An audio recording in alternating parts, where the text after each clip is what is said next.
Get 'em Jimmy, where low shack at? The bottle's getting nifty up the crack and we stacking chips. All of it's what I want, plus money winners, that's what I'm on. You can say I'm gone. I prefer elevated public sports radio. Time to get educated, get produced, leave the juice, letting loose with so much abuse that the bookies wanna call it truth. They getting slaughtered. Can't forget Jeff and low baggers in the chat. That's a lethal weapon 'cause we be pubbing.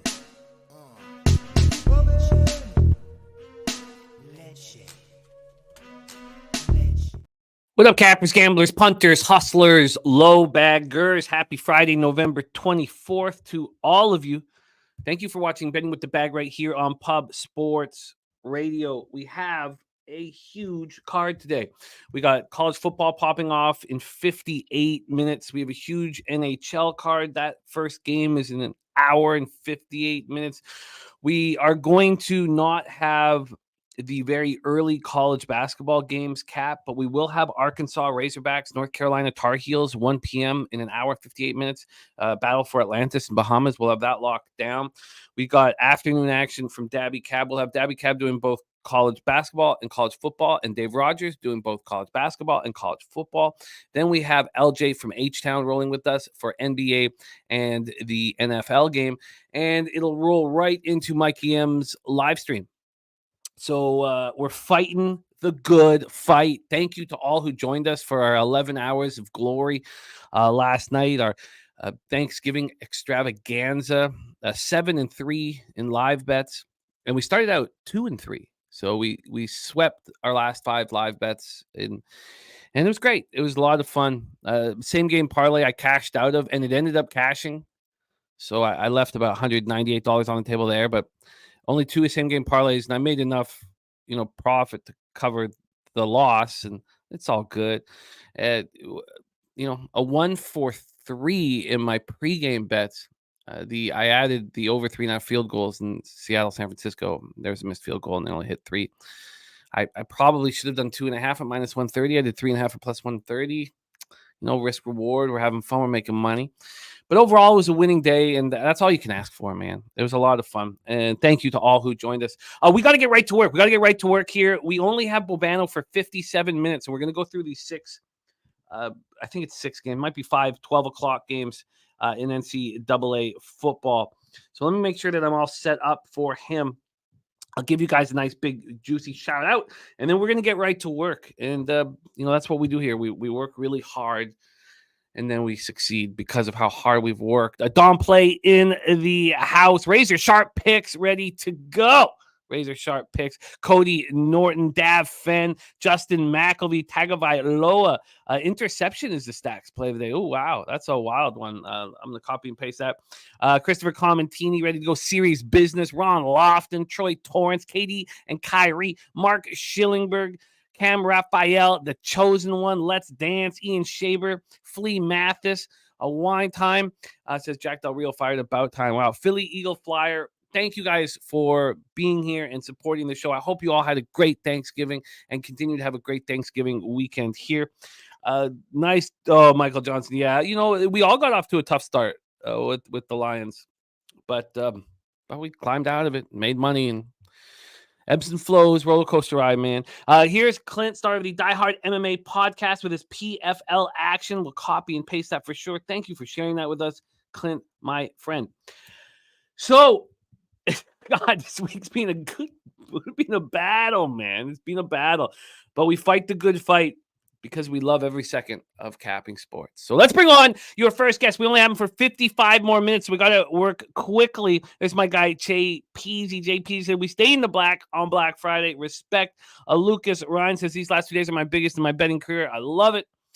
Let's welcome our star of our Friday shows. This is a one-off where he's only here for an hour, so he'll be back in business next Friday with the regular time slot. But please welcome Pride of Hamilton, Ontario, Canada's black and yellow, Canada's Steel Town. Please welcome Mr. Ian Cameron to the show. Bobano, how are you, my friend? I'm good, Jimmy. A little bit better, still not 100%, but we're well enough to do our shows. So. Just a short appearance today, but back to normal next week. So we got all the NHL card and a little college football to do. So let's get to it. let's get to it. And if we don't finish the NHL card, we'll do what we do where you just kind of give us your looks, the rest of it, and then I'll cap them individually as last few games. Then we'll roll into Daby Cab. Then we'll roll into Dave Rogers. Then we'll have LJ from HTown. And then we'll lead you guys into our big Dolphins Jets live stream. So let's go. We start at 12 p.m. The Horned Frogs in business here. TCU Horned Frogs, not a very good season for them. 5-6, 3-5 in the Big 12 at the Oklahoma Sooners. 9-2, 6-2 in the Big 12. We're at Memorial Stadium in Norman, Oklahoma. 11 a.m. start time for these guys. The 12 p.m. for us out here out east, but it's an early start for these guys in Norman. That's going to be a bigger deal in Lincoln, where it's 27 Fahrenheit at kickoff, but it's not bad. 45 Fahrenheit, sunny, 13 miles per hour. Let's get into the line history here for our first spot on the board. We're going to try to move through college football pretty quick. Of course, if you want more breakdowns for these games, that we have them cut up and set up under the Hitting the Books YouTube. Every Friday game, Yeah, we have every Friday game locked down, so you can take a look and see C-Mac and Bobano. But we're just going to get a tight look from Bobano on these spots. So it's taking me a second here. Come on, bring it to me. Okay, we're getting the line history up. Let's just talk about the cash flow then, if this is taking a second. I don't know why it is. It's annoying. I'll figure that out. But at this point here, with this one, we have a pretty 50-50 spot. On the tickets we do 53% of the tickets, but 76% of the cash is on TCU. And maybe this isn't going to work today. I'm going to pull up a different site here for my line history. Let's not sit here and worry about that right now. Bobano can give us the line history on this one. He's been watching it for a while. We have TCU snapping their 3-game losing streak with that 42-17 home victory over Baylor. Back-to-back home games. They played Texas very tough, and then they beat Baylor 42-17. Now they go back out on the road where they haven't looked so good. Kansas State smacked them 41-3. Texas Tech, they had a tight game against Texas Tech 35-28, but they haven't looked very good on the road. And Oklahoma coming off back-to-back wins. They smashed West Virginia at home, and then they beat BYU. Those were important wins after losing to Kansas and Oklahoma State. Take it away, Bobano. TCU, Oklahoma Sooners. Yeah, early in the week, I took TCU because there was some talk Dylan Gabriel may not play for Oklahoma, although there was also some belief he'd be okay. But nevertheless, Gabriel in or out, I did like TCU a little bit, but I liked it at plus 11.5. Now it's down to 9.5. I don't think I could move on it now as an official play for the show at this number, but there has been some significant TCU money. That being said, Oklahoma's not been covering numbers lately, and they haven't been clearly they're not as good as people made them out to be following the win against Texas. I think that's pretty clear. Oklahoma's not quite as good, I think, as people thought at that time. TCU, it's been a tough season, but they hung tough with Texas. They've covered in this bigger dog role before. So, I could see them giving Oklahoma a battle in this game. But what I like now even more, and this is still bettable because the number hasn't moved as much with this, is I like the over here in this game at 63.5 is still out there as far as the total goes. There's a lot to like. I mean, it sounds like, it looks like Gabriel's going to play because he's warming up. I think he's going to move the ball against still what's a very suspect TCU defense. On the flip side, look, I like the way Josh Hoover's playing right now at quarterback for TCU since Chandler Morris went down. 4 touchdowns, 1 interception, 65% completions against Texas. He ripped apart, now admittedly a pretty bad Baylor defense, but he still played awesome last week. Only 5 incomplete passes. He's playing really well, and I still think you can move the football on this Oklahoma defense, especially what we've seen out of them lately. So what I will make official here, and Betway has the best number, we'll go with over 62.5, minus 115 for TCU Oklahoma. You got it. You are locked in. I've got the lines in the market movement now up. I don't know why it wasn't working earlier, but we're up and we're good to go. Let's move on to more 12 p.m. Eastern action. 17th ranked Iowa Hawkeyes, 9-2, 6-2 in the Big Ten at Nebraska Cornhuskers, 5-6, 3-5 in the Big Ten Memorial Stadium in Lincoln, Nebraska. And I moved on Nebraska. This was one of my best bets of the card. I gave it out on Wednesday.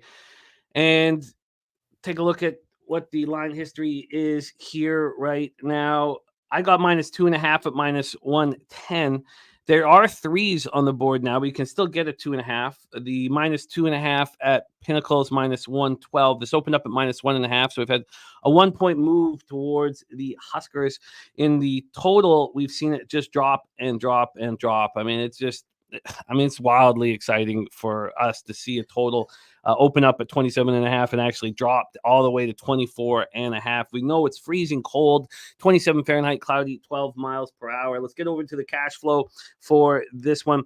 We have 51% of the tickets and 55% of the cash on Nebraska.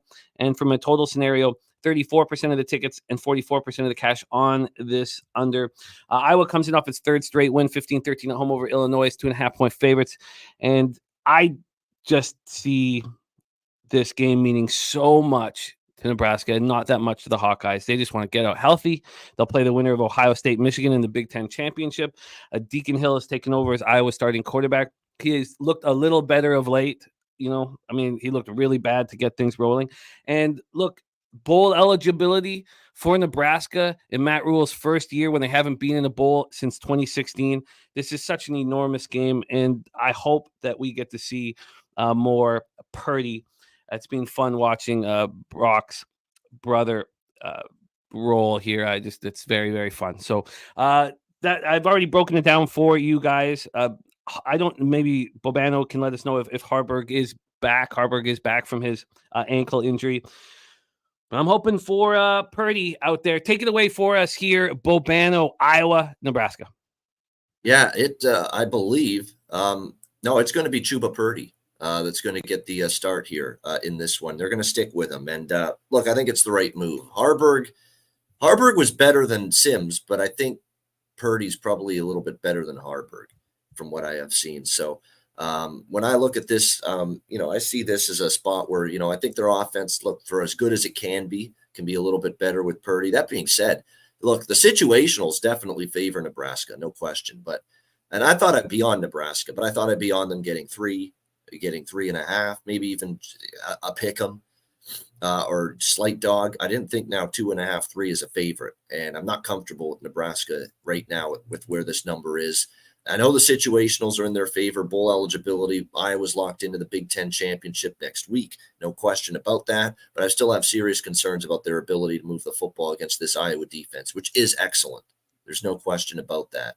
Although you could say there's questions about Deacon Hill moving the ball against Nebraska's defense, which has been solid. Not as good as Iowa's, but it's been solid, and that's why the total's where it is, 24.5. So I wanted Nebraska, didn't love the price enough. I don't trust their offense enough against this Iowa defense, even at home. Plus, we've seen all these rivalries with these two teams. Nebraska's always been a healthy underdog, getting a lot of points. Now they're favored. I don't know if they're ready for it. We'll see. For me, it's a pass, though. And Razor is on the other side for Gamblers. First glance, he's on Iowa plus 2.5, and he is on the under 24.5. I'm very, very excited about the football game. And, I'm not a Matt Rule guy, but it's exciting what he's done here in Nebraska in year one. And this game means everything to them. And I just don't see it meaning that much to Iowa. Let's move on to 12 p.m. Eastern. Miami Hurricanes, Boston College is the next 12 p.m. We're going to get right into NHL after this, so we're going to try to keep these as tight as possible. Hurricanes 6-5, 2-5 in the ACC. Boston College 6-5, 3-4 in the ACC. We're at Alumni Stadium in Chestnut Hill, Massachusetts. 47 Fahrenheit, mostly sunny, 12 miles per hour. Miami on a 3-game losing streak. NC State, Florida State, and at home to Louisville, 38-31. Their season changed drastically. Boston College has lost 2 straight. They lost at home to Virginia Tech 48-22. And then just last week, they lost to Pitt 24-16. We cashed the under in that. And I know a lot of you guys were on Pitt. I believe that was Razor on Pitt as well with the Gambler's First Glance, I believe. But sometimes these games fly together. And then in the market movement standpoint here, we have Miami as 10-point favorites at -104 over at Pinnacle. It's not loading for me. I don't know why. I got to figure out what the hell's going on. This site's been screwed up for the last couple of days. And from a total standpoint right now, we are sitting at 49, slightly juiced to the over. Take it away for us here, Bobano, Miami, Boston College. So Miami's only 2-5 in their last 7. None of the 2 wins were by more than 8 points. They're coming off an excruciatingly painful loss where they left it all out there against Louisville, trying to play spoiler. And that was on the heels of a game where they also emptied the tank and lost against Florida State. So after those two losses, you're going to ask these Florida warm weather kids to go to Chestnut Hill, Massachusetts in the cold of late November? Boston College, and maybe even outright in this game. Wow. I like it. Let's mic drop. What is the line that you can find the best line? I'm switching over to a different. Let me just take a look. Boston College plus 10.5 minus 118 at ProLine plus. Boston College for Bobano, BC plus 10.5. I know BC is not very good, and I know their offense is shaky, but this is not a Miami spot, not even close. We're going to roll on, keep things tight here. 12 p.m. Eastern next up for us. Memphis Tigers 8-3, 5-2 in the American at the Temple Owls. 3-8, 1-6 in the American. We're at Lincoln Financial Field in Philadelphia, Pennsylvania. 50 Fahrenheit, cloudy, 9 miles per hour. Let's see if this will work now. Let me get Pinnacle's line moves. And we got him. Okay, beautiful. This is going to work. So Temple opening up as 11.5-point dogs, now 13-point dogs. A 1.5-point move towards Memphis here. From a total standpoint, let's get over here. From a total standpoint, we are sitting with a 65 juice to the under at minus 113. And this opened up at 65. So we've had no movement on that total. And from a cash flow standpoint, we have here, Temple. Sorry, here we go. We have on the total 86% of the tickets and 78% of the cash on the over. And on the spread, we have 47% of the tickets, but 59% of the cash on Temple. Bigger bets on Temple, but the market not moving towards them. Take it away for us here, Bobano, Memphis, Temple. Yeah, Temple's beaten Memphis 8 straight times in Philly. When Temple's been the home team. So, but that's not the only reason I like Temple. Memphis is a defense that can't lay double digits on the road right now. You can't lay doubles with this defense on the road right now. They're terrible. They're awful, this Memphis defense. Now, their offense is excellent. Seth Hennigan's been absolutely terrific. So this is a side end total look for me. I think E.J. Warner and the Owls can move the ball at home against a Civ defense. But I do think Temple's defense is also going to struggle probably to stop Memphis in a very high-powered Tigers offense. So 2 bets here, Temple plus 13.5, minus 110 at Bet99, and we're also on over 64, minus 110 at Bet365. Over 64, minus 110, and Temple plus 13. I think Memphis is 9-2 to the over this year, so over machine. Ron Crawford in the house. Swiss Horton. Swiss was our MVP last night in the chat. He was cashing. And not only was he cashing, he was sharing. Gave us a $150 dono. And then he gifted 40 memberships to Pub Sports Radio. 40 memberships from our guy, Swiss Horton, who's now sweating out Romanian basketball, the life of a gambler. Ron Crawford, Spreadsheet Play Today is Montreal. We got Gamblers First Glance and Spreadsheet Play Today in. Let's keep rolling. We have 2 more 12 o'clock games before we can start hammering NHL. Next up for us, we move to the MAC. We got back-to-back action here. Toledo Rockets 10-1, 7-0 in conference at Central Michigan. Chippewas 5-6, 3-4 in conference. In Mount Pleasant, Michigan, is very cold, sunny, 10-mile-per-hour winds, and it is just 29 Fahrenheit. It is extremely cold. Let's take a look and see the situation that we have in front of us here. Of course, Toledo playing excellent football with Finn at quarterback. Let's just see the situation. They're coming off beating Bowling Green 32-31 at Bowling Green, much tighter than expected. And Central Michigan coming off back-to-back road losses, Western Michigan and Ohio. Now, they did beat Northern Illinois in their last home game, and Northern Illinois had a decent season, 4-3 in conference. Take a look at the line history here for this one. Move over here, start back. Here we go. The line history for Toledo, Central Michigan. First off, we'll go with the total. It is sitting at 54.5 right now. God, it's annoying me. Yeah, 54.5. Opened up at 55.5. And then from a point spread scenario, move over here quickly. I don't know why the site is holding us back. Here we go. From a spread scenario, we have Toledo as 9-point road dogs. road favorites, 9-point road favorites. Over here. And line movement, show me the goddamn line movement. Here we go. This opened up at 12. So it's just been a constant move over to the chips. Take it away for us here, Bobano, Toledo, Central Michigan. Well, you can understand why, in my opinion. Toledo's not a good double-digit favorite, especially a double-digit road favorite. Actually, at home, they've been okay covering these big numbers on the Glass Bowl, but on the road, not so much. And this is historical under this coach, Jason Candle. They've been a terrible double-digit road favorite. And again, last week, double-digit road favorite against Bowling Green. They nearly lost the game straight up. They only won 32-31. They're locked into the MAC championship game in Detroit next week.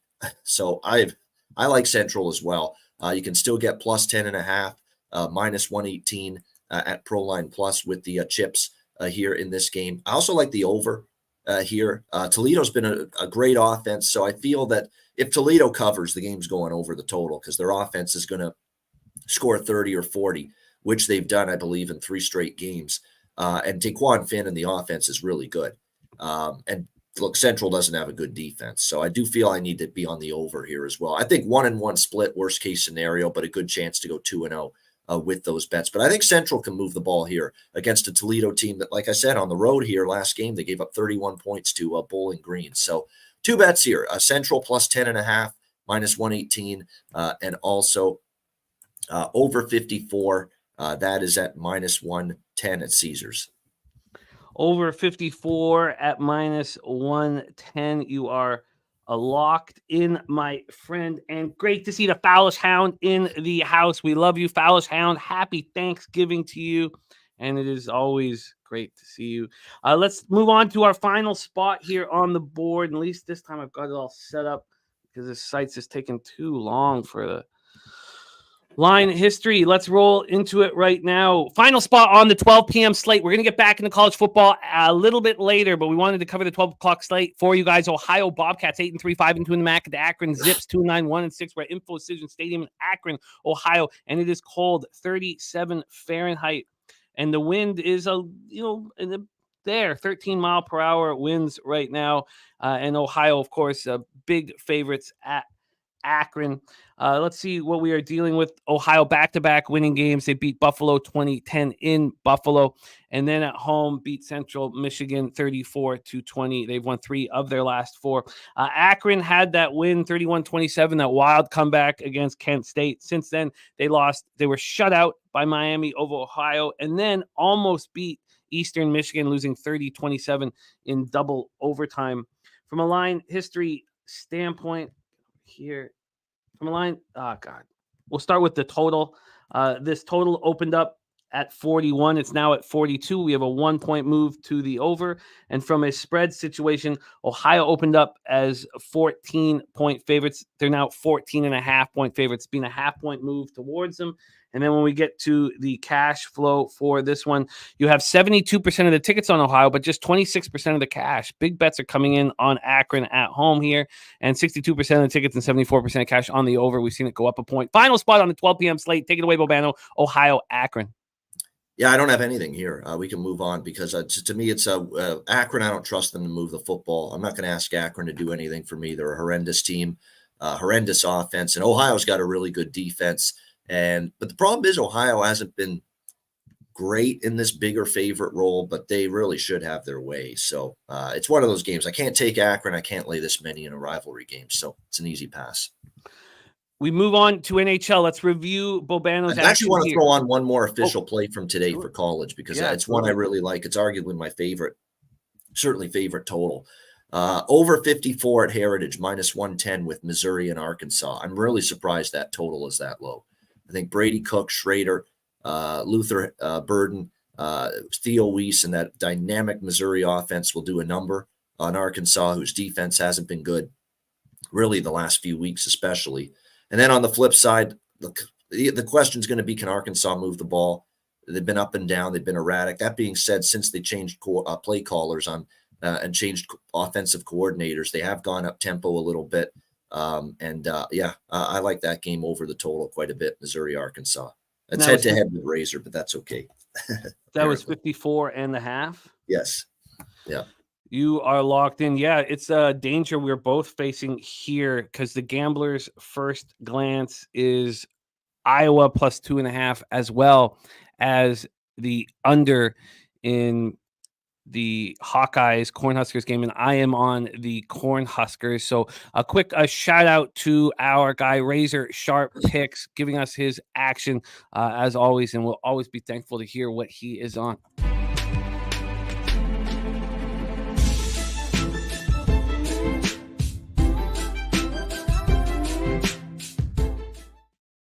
All right, we move into NHL, and we will be working briskly here to see if we can get through as many games as possible with Bobano here with us. Let's roll. First off, we have 1 p.m. action, hour and 34 minutes. Detroit Red Wings, 9-6-3, 3-3-1 on the road at the Boston Bruins, 14-1-3, 7-0-1 at home. We're at TD Garden, Boston, Massachusetts. Looks like Alex Lyon will be in between the pipes again. These goaltenders aren't confirmed throughout this card, so let me know if there's mistakes here. Alex Lyon versus Jeremy Swayman. Lyon has started twice, and he's looked quite good, surprisingly good. 1.53 goals against average, 933 save percentage, and includes a shutout. Swayman 7-0-2, 2.09 goals against average, 933 save percentage, one shutout. He has been so good. The Red Wings came back from Europe and beat New Jersey soundly 4-0. It was an impressive, thorough victory. The Bruins took out Florida 3-1, bouncing back off of that 5-4 overtime loss at Tampa, where they were in control. So someone in control. Tampa scored with just a few seconds left and then won it in overtime. They have lost once in 18 regulation hockey games. Detroit power play 20.3%, penalty killing at 79.4%. Boston power play at 21.7%, penalty killing at 91%. From an injury standpoint here, we'll never see Lucic, it looks like, in the NHL again. It's just so crazy to me. He's been a big part of my last 15, 20 years. He's from Vancouver. He won the Stanley Cup against the Canucks.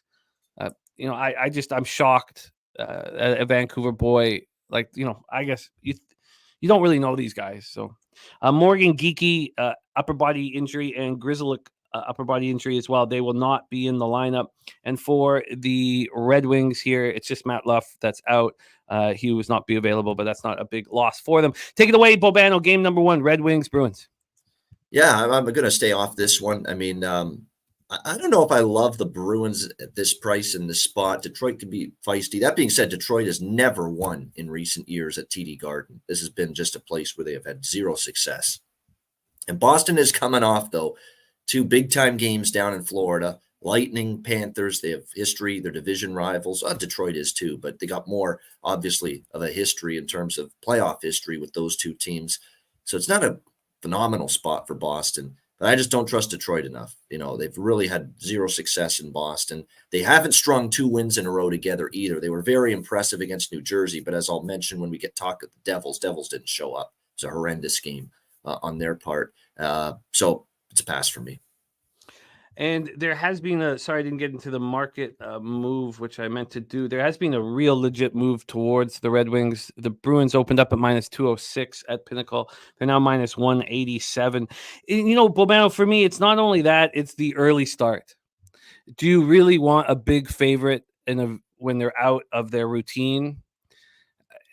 And my answer is no. Yes, Boston is such a quality hockey team, but also done a lot of these early starts, and they've been good in these early starts, Boston. Oh, yeah. But, I mean, just generally speaking, I do not want a big favorite in a very early start here.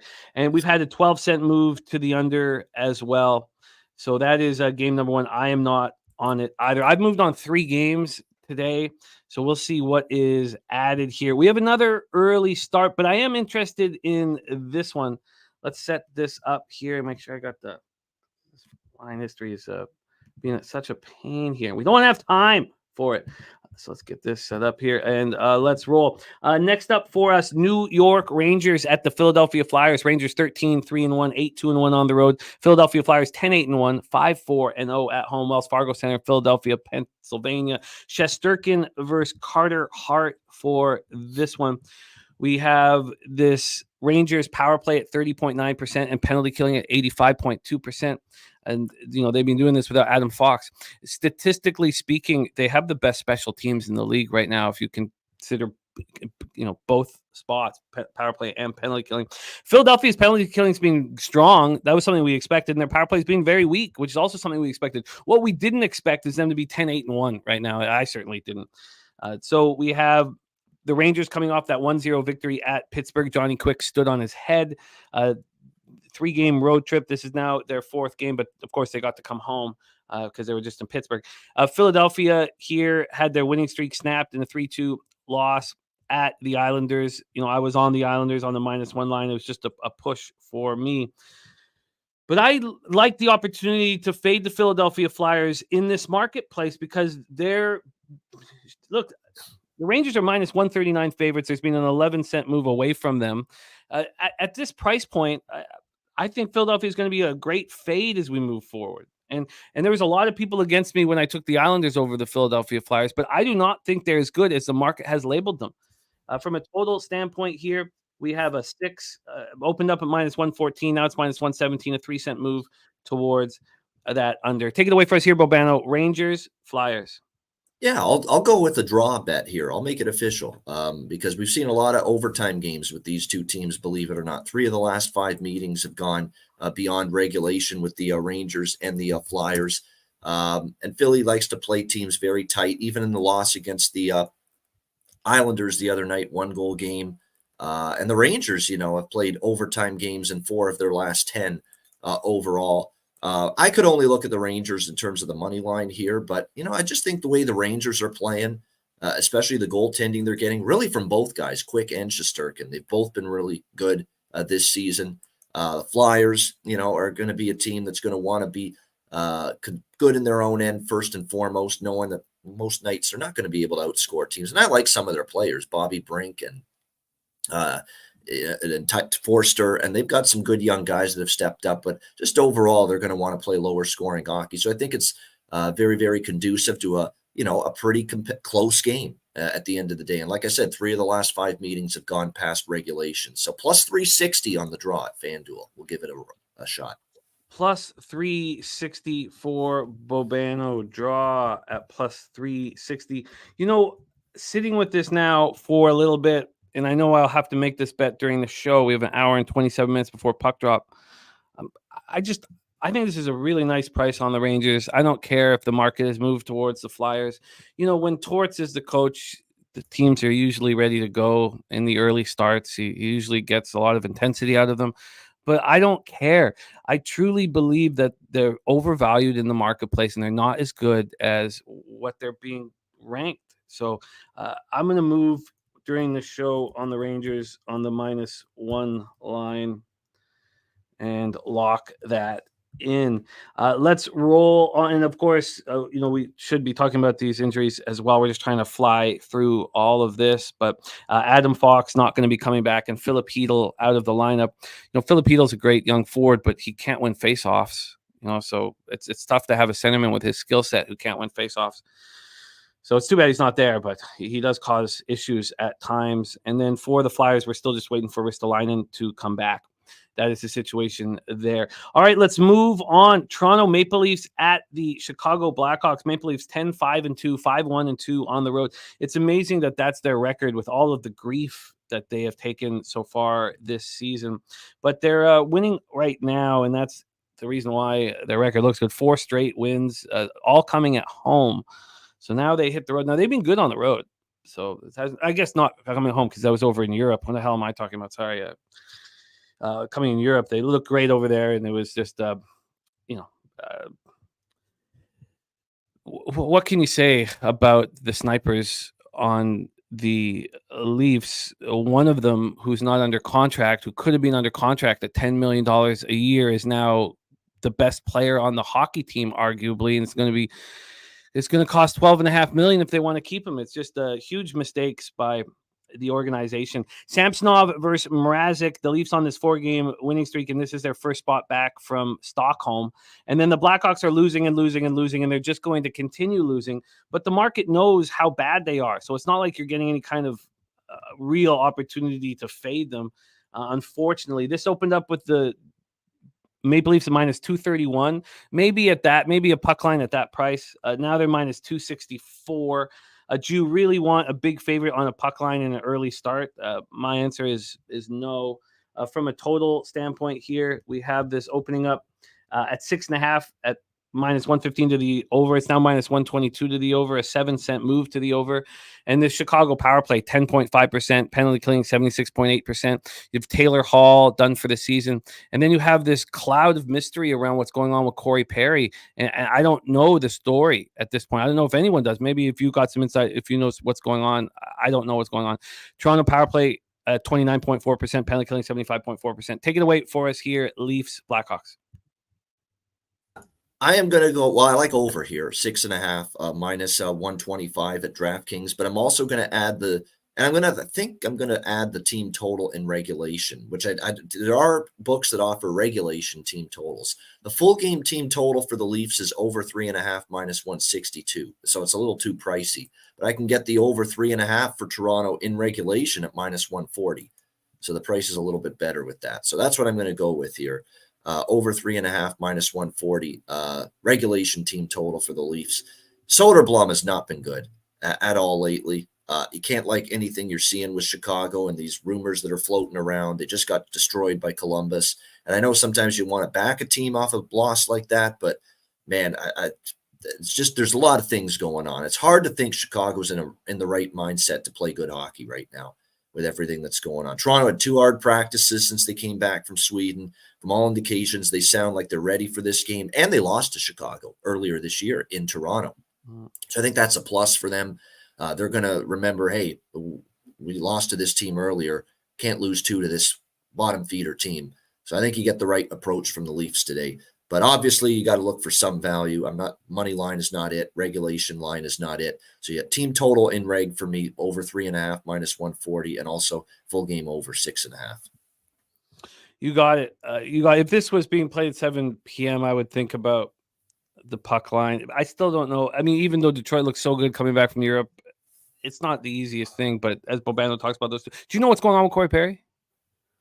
Does anybody know? Might be traded, but again, that's just rumors. Yeah. But what is this like? Do you know why he's being benched? Like, or why he left? You know, he didn't show up at practice when he was supposed to. Like, is he just angry about being benched? I think it could be related to there's serious trade discussions going on with him, and that's why they don't want him suiting up right now. I'm not sure it's disciplinary for anything. Well, he didn't show up at practice. He didn't show up, and they thought he was going to be there. No one knew where he was. Wow. So. Let's move on to 3 p.m. Eastern. Edmonton Oilers at Washington Capitals, Capital One Arena, Washington, D.C. This is a very sweet spot for me. I love the opportunity to back Edmonton here. You know, we had Carolina -1. I know you guys were fading Edmonton in Florida. I was not on those games. You know, I was at Casino Rama with the family for a few nights and just focusing on football. But for me, this is a great spot for a team that's 2-8 on the road, 5-12-1 on the year. It's an afternoon game that means so much to them. And now you have the Capitals who are just winning hockey games. I mean, they're 10-4-2. They're not as good as their record indicates, but you know, the market doesn't know that. The Leafs are favorites in this hockey game, and the Oilers, lack of sleep. I'm going to mess some words up today, but Oilers open up -124. I got in on the -1 line when they were at -125. And so I got a pretty juicy price on them. What was my price on them? Oh, no, sorry, -130. -130 and +205. So I got a +133. They're now -139. There's been a 15-cent move towards them at Pinnacle. And I love this spot. Now, I mean, there's no guarantees or anything like that, but I really, really like this spot here. And the total is at 6.5, -127 to the over. If they were getting any goaltending of any kind, I would be interested in and under here, but I'm certainly not going to do that with the way Stuart Skinner is playing. If he is in net, could be Pickard. I'm not sure who it will be, but I've got Skinner listed 4.701, 3.66 goals against average, 865 save percentage. He's just been atrocious. Kemper's not been that good either, if he is the one in net. Edmonton power play at 21.9%. You know it's going to end up at 30% or so. I mean, it's just they have too much skill on that power play for it to languish. 74.7% penalty killing. Washington's playing really good hockey, accountable hockey, much better than I expected them to play. They're still a huge, to make the playoffs, it's a plus 200. Their point total on the season is just still at 87.5. So the market knows that this isn't going to or expects it not to continue. Washington power play at 6.7%. Can you believe in Ovi? Carlson power play could be at 6.7%. So I moved on the Oilers -1, and I love it. Take it away, Bobano. Oilers Caps. Yeah, I've had a tough time with Washington. I mean, I've tried to go against them a couple of times, and I'm done going against them right now. Especially, and I don't trust Edmonton enough. I just don't. I really don't. And Washington's finding ways to win. They somehow did it the other night against Buffalo, and doing such a great job coming back and winning that game. I can't lay a price with Edmonton on the road. I get it that they're not going to lose every game, but Washington's finding ways to win. Edmonton's not. Washington's getting some defense and goaltending. Edmonton's not. So it's tough for me. I'm just going to stick with what makes the most sense. You got a Capitals team that's scoring goals. They have scored 4+ goals in 4 of their last 5 games. Edmonton, we think, can still offensively produce, and they have scored 3+ in 5 straight. 4 straight overs for Edmonton, 2 straight overs for Washington. 4 of the last 5 meetings have gone over. That's what we're looking at. For me, it's over 6.5, -125 at Proline Plus. Over 6.5 at -125 for Bobano. You got that locked in. Very simple. They got to show me good D and goaltending, or else it's over city for me with this team until then. We are rolling very quickly now, and I wish I could give more energy into the chat, but we only have Bobano for 18 more minutes. Yep. Mark Schillingberg going head-to-head here. Go with your cap and trust your cap. You have a team on a big winning streak that's has a much, much better record. So, just trust your cap. This is my favorite spot on the board, though. The Edmonton Oilers -1 is my favorite bet on the board. It's with the risk reward at +133. It's my favorite spot on the entire day's sport calendar. That's what it is for me. Wow. But it's okay to be on the other side of us. It's part of the fun. Nunya says, "Is there a link to join the poker tourney?" There's no link here. It's just over at Bet Online, and please join us. Please jump in and join us here. It's really important that we fill it up as much as possible. We also have added things. The top 3 now get $109 tickets for a $250,000 guaranteed tourney. There's bounties on the head of myself and Jeff Slaughter. We're also doing a last longer contest too. If anybody's interested in that, you can just DM me. There's a few of us going to be in that. TJ, Dave Rogers, myself are starting it out just $50 each, and the person who lasts longest will get that cash. So we're going to do a lot of things to make it a lot of fun. And then we have our live stream that Jose and I will be hosting at 7:45 p.m. And a huge shout out to Arthur Mead Jr., who says, "Montreal Alouettes, who would have thought?" and says, "Thank you, Pub Sports, for all that you do." Thank you, Arthur, for all that you do. I hope you had a wonderful Thanksgiving, and thank you so much for supporting us here at Pub. It means so much to us, and it really does inspire us to try harder and work harder.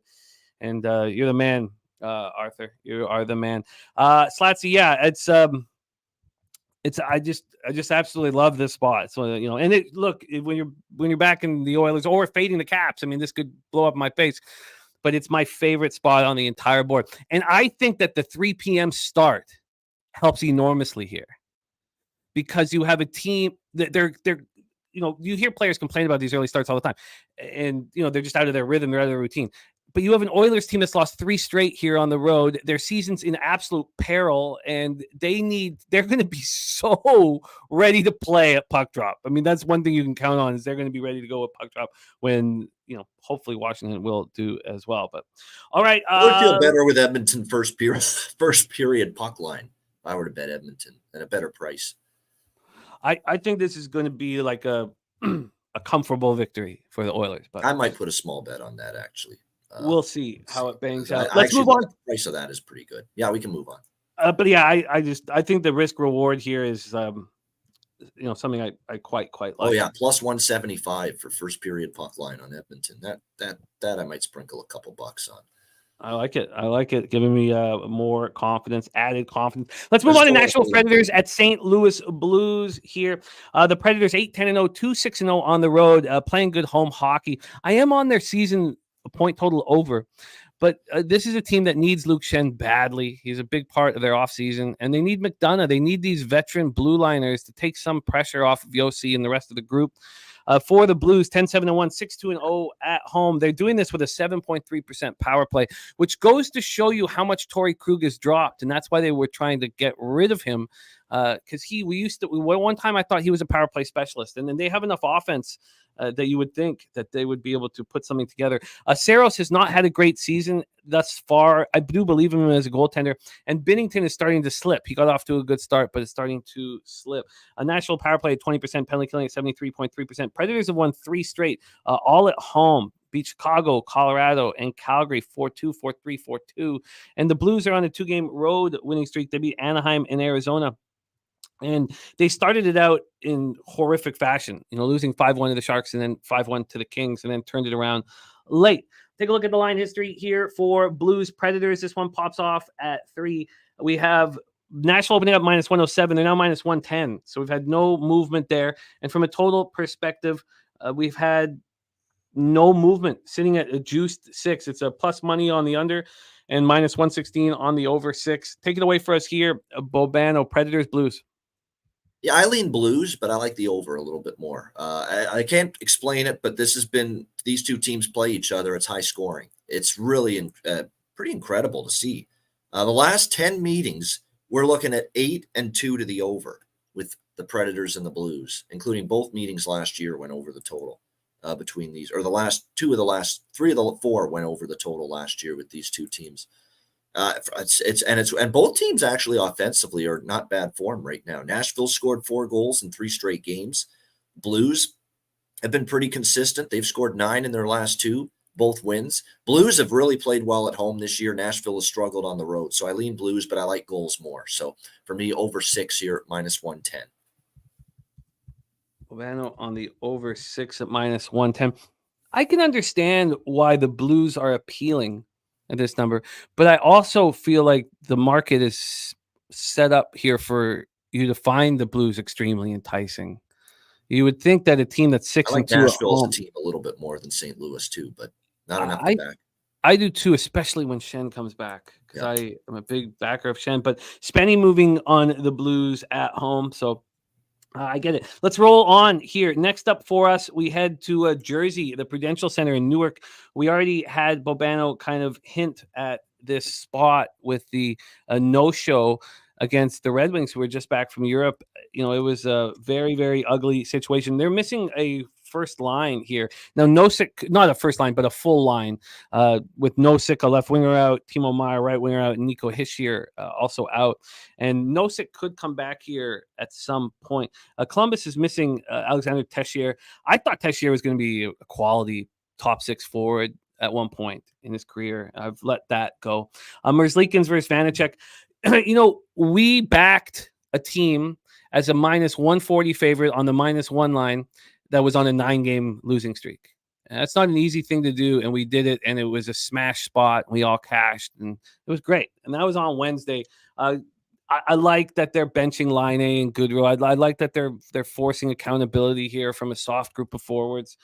I like what they're doing. Their power play at 10.9%. That's the problem when you bench these guys is, like Line A is just a mess right now. You need these Goodrow and Line A rolling on the power play. There's no reason they would have a 10.9% power play. Penalty killing at 88.1%.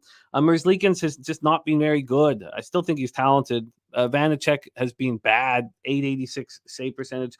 Let's take a look at the line history here for this one. Got to take a second to bring it up. But basically, the Devils are at -242. I mean, who in their right mind would want them at this number? Is it a number that's so high that it's worth taking the Blue Jackets? And maybe that's where we end up after Bobano's breakdown, sitting at 214, and it hasn't moved. And then from a total standpoint here, we have the over 6.5 at -134. Are the Devils really, and this was at 7 for a lot. I mean, it was very juiced to the under 7, but are the Devils really scoring at a rate where that would be a role you want them, you expect. I mean, they need to score 4 goals in this game at a minimum for you to cash that. Are they going to do that? Take it away for us here, Bobano. Jackets, Devils.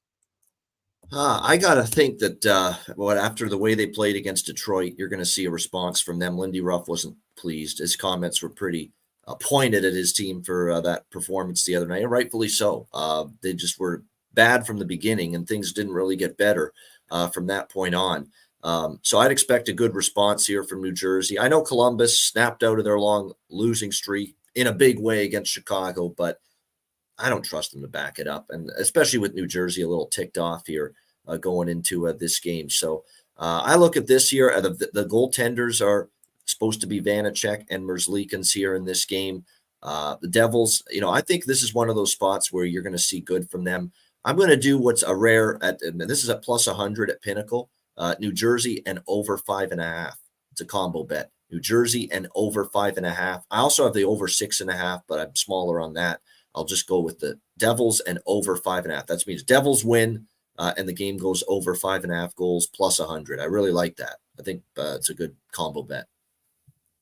Yeah, the Lindy Ruff's got to get more out of him. That will keep me off moving on the Blue Jackets. But I don't know what honestly, I don't know what the Devils have done to make you think they can light up a scoreboard without a second line centerman. I mean, even when they had Hischier, they were a one-line team. They weren't scoring, except on the power play. And we're even seeing that number drop. And look at Columbus's penalty killing. It's really, really good. I mean, I'm going to get a big plus money spot to take the under 6.5. I mean, I see what Londo's seeing here.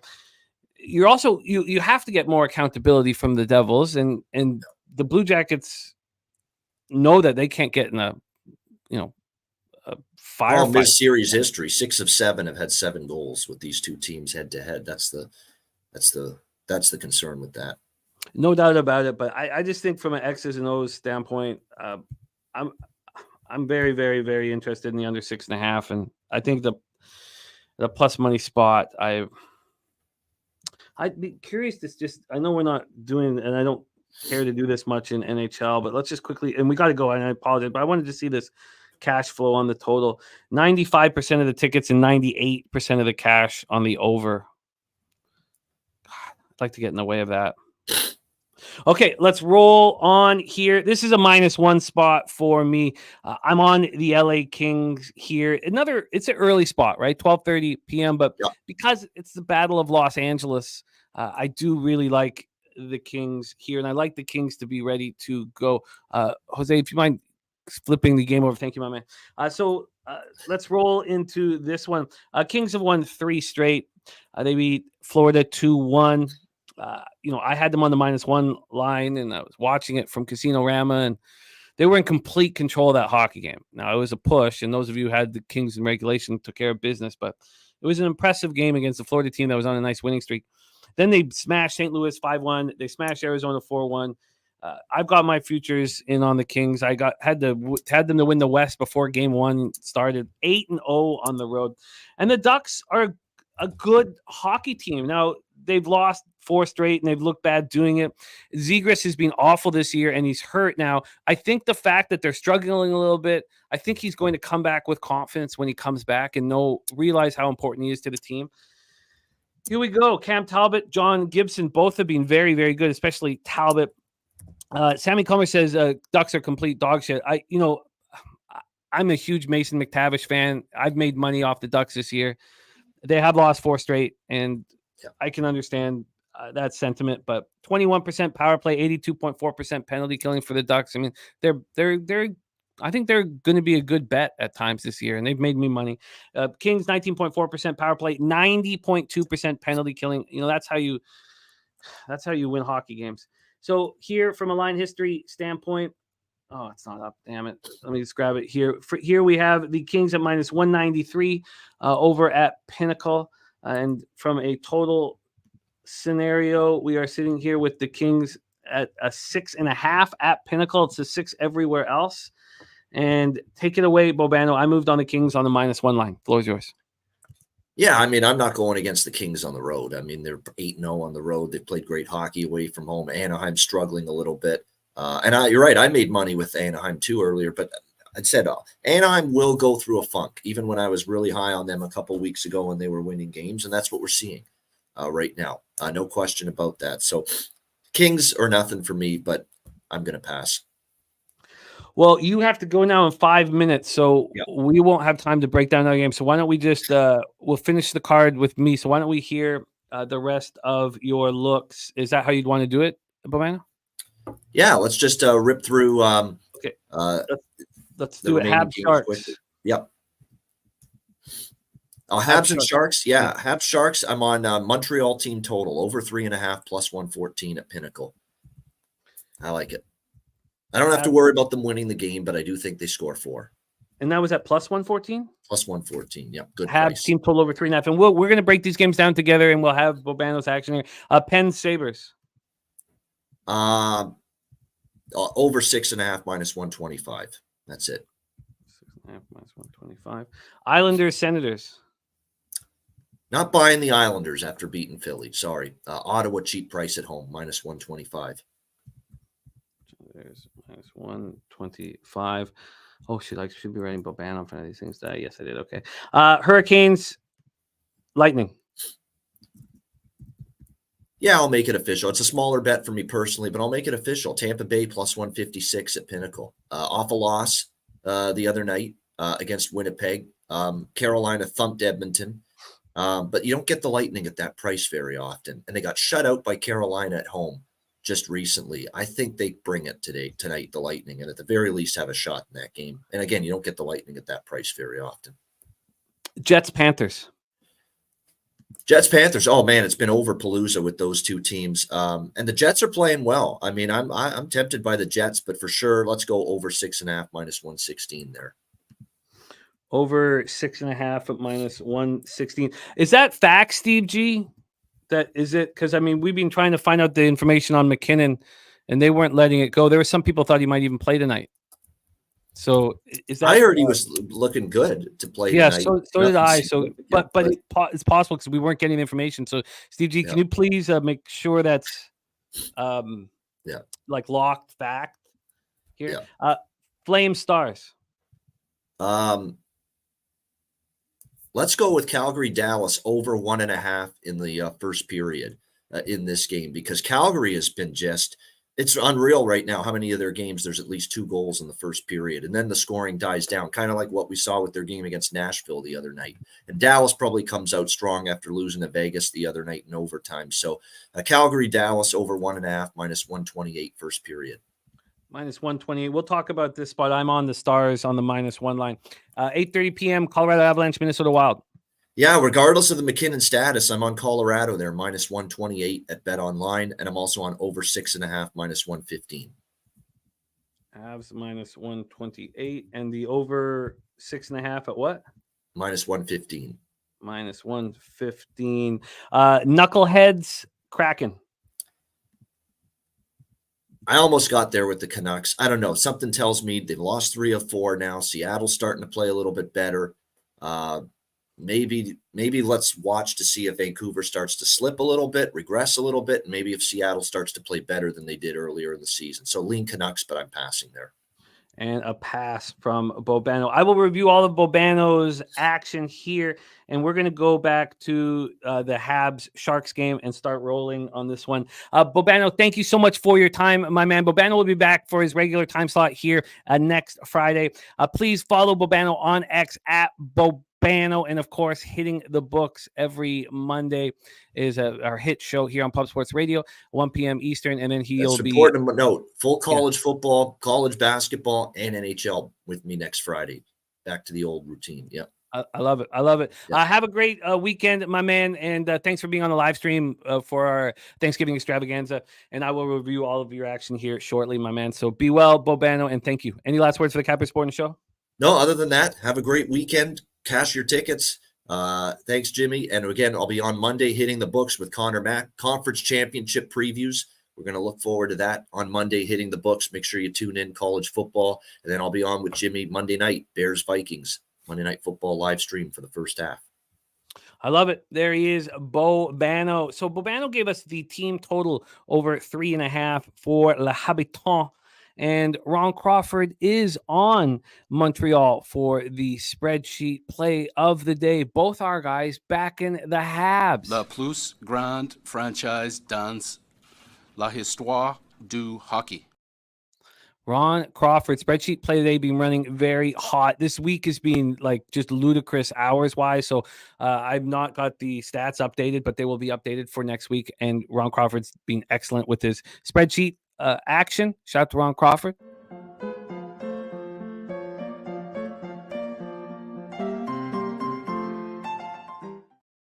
Benjamin Mills saying not seeing anything about McKinnon. Yeah, the McKinnon thing is really tricky to find right now, but Vasilevsky could be back tonight. Also, we have these last few games, and then we're going to have Daby Cab and Dave Rogers back to back, and they're going to be doing both college basketball and college football. So we, speaking of that, Jose, could you let Cab know that I expect him at 12:30 in like 29 minutes. We'll get into his action.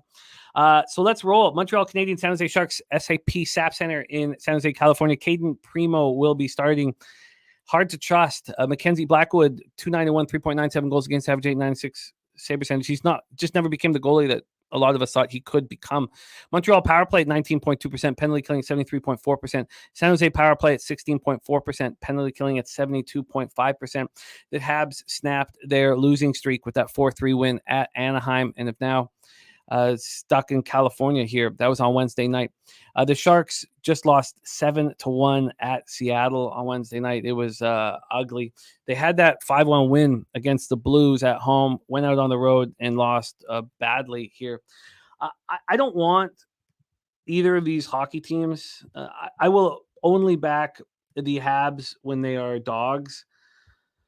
I don't want them as favorites, and I can understand the spreadsheet being on them. I can understand that there's an advantage against this very weak Sharks team that's dealing with injuries and still doesn't have Logan Couture back and all that. But I don't find it appealing here. And there's been a huge move, not huge, but a legit move towards the Sharks. The Habs opened up at minus 162 at Pinnacle. Right now they're minus 147.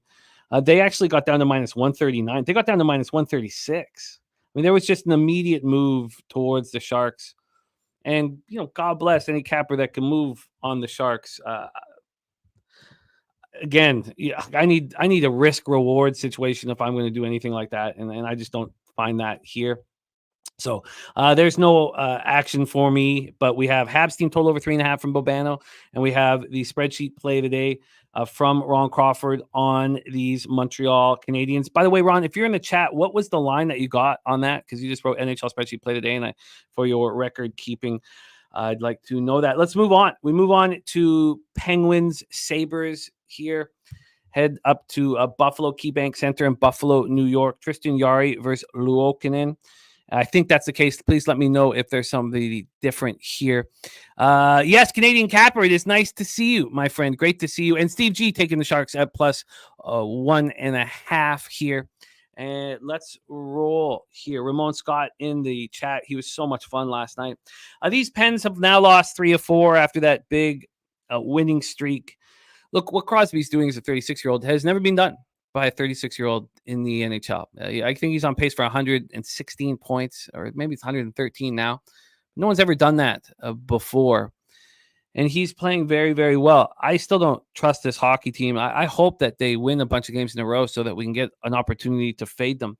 And I don't want the Buffalo Sabres without Tage. He's a huge, huge piece of their puzzle. And you can see the effects of it. Now, their power play has been weak all year, but watch it continue to drop. And look, Carlson was brought over from the Sharks so that Pittsburgh would have a top 5 power play. Their power play is at 13.7%. Both teams are killing penalties very well. I took the under 6.5 in the Sabres Caps day, and it hurt me, obviously. But I felt like it was the right play. I mean, it went to overtime. If the Capitals hadn't tied it up, it was going to be in business. Mark Schlingberg says Ned is in goal. They changed their power play. Malkin is off, and he really likes the Pens today. Oh, I respect that, Mark. I respect it. Look, I don't want to go against you here. I don't want to back the Sabres, without Tage. The Sabres are losing hockey games. I mean, look, the only team they've beaten in the last little while is the sad sack Chicago Blackhawks. And without Tage, I just think there's real serious problems here. Line history-wise, the Pens open up at -117. They're now -114. I'm just not interested in backing them at all. From a total standpoint here, it's a juiced 6.5, heavily juiced 6.5. I just don't find it appealing at all. Let's move on. Let's move on to the New York Islanders at Ottawa Senators. So, we heard Bobano move on the Senators for this cheap price. I don't know if I want to be on the other side, but, I took flack for taking the Islanders over the Flyers last out with confidence, and I like the Islanders. I think that they played better than that road trip record indicated. And they played really well against the Canucks in that one of those losses. And I think that they're going to be a bet on team. They're going to be a bet on team. Slatsy says Fleury has great numbers versus Avalanche. Of course, the Wild have confirmed Gustafsson. Wild, one of the most disappointing teams this year. Forsberg confirmed for the Sens, says Slatsy. And we will be rolling into college basketball and college football with Daby Cab and Dave Rogers back-to-back here in a second. Sorokin versus Forsberg. And now, Forsberg confirmed. Yes, I have Forsberg as the plan. 3.21 goals against, average 860 save percentage. He's not been very good. The Islanders power play 22%. Noah Dobson is an absolute monster back there. And, they should. Horvat wins faceoffs, and Barzal should be an elite power play specialist. Penalty killing at 70%. When was the last time you saw a Lou Lamoriello hockey team with a 70% penalty killing? I don't know if I've ever seen it in my entire life. It must be driving him absolutely crazy. Ottawa penalty killing at 78.4%. We have action here from Philly Eagle Flyers on Sens money line and the over 5.5 at +163. And I cannot. Okay, how about this? I don't want to fade the Islanders. So I understand why this is a short price. I really do. And maybe, look, Korpisalo wasn't playing well, but I do not want to trust Forsberg back there. And I expect the Islanders to go on a run here. They're so much better than that 7-6-5 record indicates. Senators have won 3 straight, one in the overtime and in the shootout. They took care of Calgary at home. And, they're in a comfortable spot. Thank you, Ron, -138. I'll grab that right now. Ron Crawford, -138. Thank you, my man. Philly Eagle Flyer says I'll most likely be on this full game draw here as well. Bobano moved on the Senators. Let's take a look at the line history here for this one. We have Ottawa opening up -129. They're now -131, but this had a huge mark. This just happened like 40 minutes ago. There was a 15-cent move to the Ottawa Senators. From when this line came out, there'd only been a move to the New York Islanders. And then this total opened up at 6 and immediately went to 6.5 after about 25 minutes. I just don't find the spot appealing enough. Don't find it appealing enough. Mel says, even my usual go-to sources are very mum on McKinnon this morning. Very concerning. It's very confusing. Very confusing. Very confusing.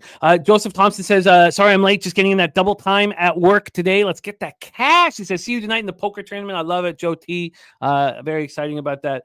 And Swiss Horton said, the right Romanian team I bet on is winning. Look at this guy, man. It's just cash in.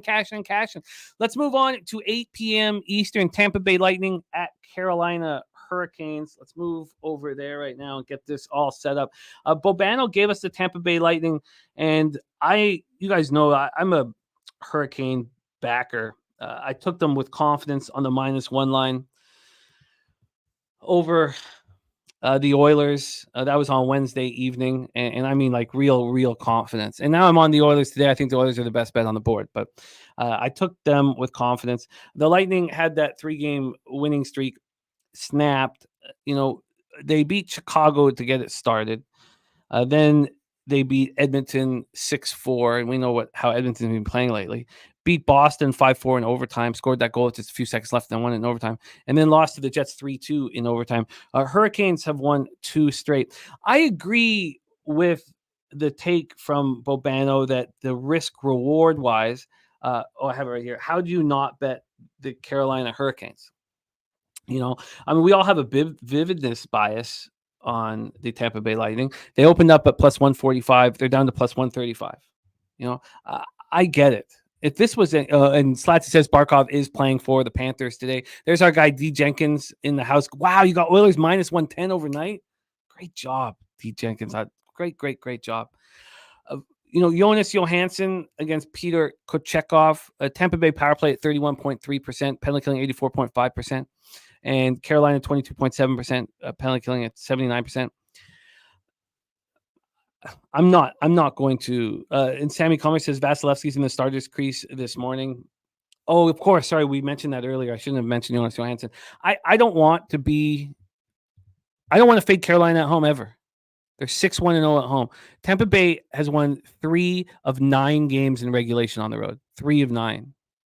Now Vasilevsky comes back. Is he going to be ready to go? Is he going to spark the team? You know, when a superstar goaltender comes back, I don't know what the hell he's going to do. You know, now is it going to spark the team after having, you know, real weak goaltending through their first 20 games? Probably. But Carolina is 6-1 at home. And there's a reason that I have that record. I'm not going up against it here, but if I had a free bet, I would be on Carolina on the -1 line. I mean, what the Lightning are doing, they're doing it on the road. Let's move on. 8 p.m. Eastern, we have Winnipeg Jets at Florida Panthers, Emirates Bank Arena in Sunrise, Florida. Connor Hellebuck and Sergei Bobrovsky going up against each other. The Jets are for real. I told you guys that all coming into the year. I'm on there over 91.5 point total, and they're playing good hockey. Florida 12-6-1, 16.1% power play, 76.7% penalty killing. You sit back and watch those numbers go up now that they have Montour and Ekblad back. Let's take a look at what the Florida injury situation is. Barkov is back. That's a huge deal for them to have him back. That's got to spark them. But in no way, shape, or form are you going to see me fade the Winnipeg Jets. Not a chance. So, it looks like he's playing, that Vasi is playing. So, not for me here. Bobano on the over 6.5. I can't wait to watch this hockey game, but I don't need a dog in this fight. I don't need to move on it here. Slatsy's got Kyle Connor in his pool. What a goal scorer. Yeah, he's just a pure goal scorer. He's a really good hockey player. This is a good hockey team, man. The Jets are going to be a real tough out in the playoffs, especially if Morrissey stays healthy. Let's move on to 8:30 p.m. Eastern. Calgary Flames at Dallas Stars. You see in my card, you know, there's teams that I want to fade desperately. And even though the Capitals have the record that they have, they're one of them. And I get to fade them today with the Edmonton Oilers and with the Capitals on this winning streak. I mean, this is just everything that I want in a bet. And it's afternoon hockey. It's just perfect. And here's another spot. I want to fade the Flames as much as possible. This team is going to be broken down and sold for parts. They're not good. They can't score. Their penalty killing is strong. They're strong down the middle. It's exactly what we said they were going to be. They're becoming the most predictable team in the NHL, and I want to fade them as much as possible. Markstrom is average, and he's being paid like he's an elite goaltender. Ottinger is very good. He's good. Let's say really good. I don't know if he, is a top 5 goaltender or anything like that. Look, I'm on Dallas Stars -1. I don't know why it took me so long to move on it. I probably should have moved on it earlier. I guess we were just so caught up with football that it took me a little while to get everything together for this card. The Stars here are sitting at -176 at Pinnacle. They opened up at -179. There's been no movement towards them. I don't care. I don't need anything. I don't need any help to fade the Flames. I can do that all on my own. This total opened up at -107 over 6. It's now over 6 at -109. And I'm here on these Dallas Stars, with confidence here. Dallas Stars are a really, really good hockey team.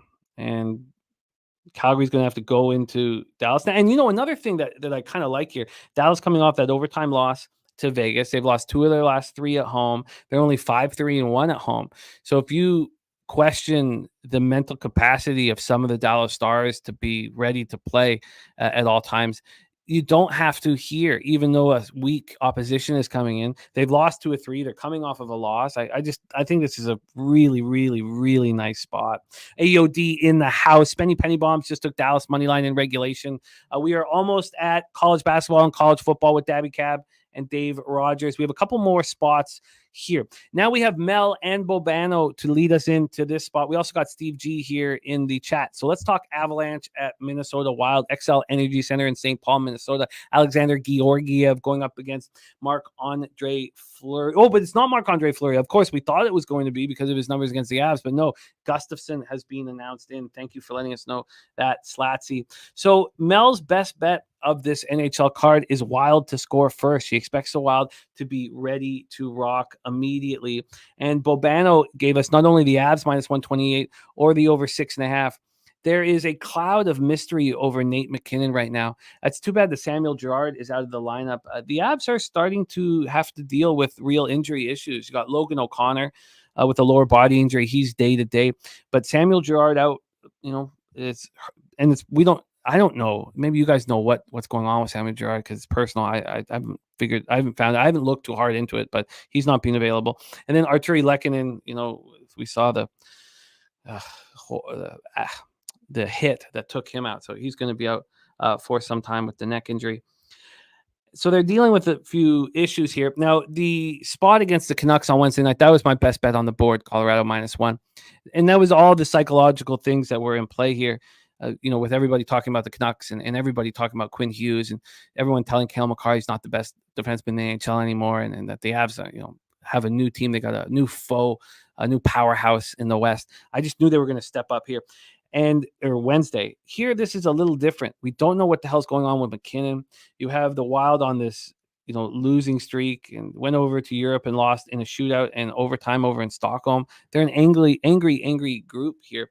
Troy Torrance has dropped a Week 12 edition. That'll be the very last game we talk about, which is going to lead everybody into our live stream here. Spenny just took Dallas money line regulation. I love it. And SJ saying Stars 36 goals in the last 10 games. And they're, a defensive team, not an offensive team. But back here to Colorado, Minnesota. Colorado power play at 19.7%. It's shocking to see that number. Just absolutely shocking to see them so low. But that part of the reason why is Ryan Johansson's out there sometimes. I still don't know what Burnaby Joe saw in him. I fear, and I doubt Burnaby Joe would do this, but, Ryan's a Vancouver kid. Joe is a Vancouver kid. I hope that didn't get in his head at all to bring him over here. Mel says Avs in a tough spot off a huge emotional win where the city was jacked up from a car. Now traveling the day after Thanksgiving and they're banged up. Wild to score first, possibly Wild first period. I get that. I really get that here. Bobano on the other side. He's on the Avs and the over 6.5. Minnesota's penalty killing has been absolutely horrific. I love it, Slatsy. It was. There's nothing more fun than, for me, I know that a lot of cappers are numbers based, and I respect that very much. But there's nothing more fun than finding that psychological angle that you can have confidence in to take you to the bank. It's capping is just so much fun. We're so lucky we get to do this and put all our time and energy into this. Colorado opened up at -129. They're now at -125. From a total standpoint here, we're sitting at a 6.5 at a pick'em. I think this game, if you want to talk about volatility, I think this has got volatility written all over it.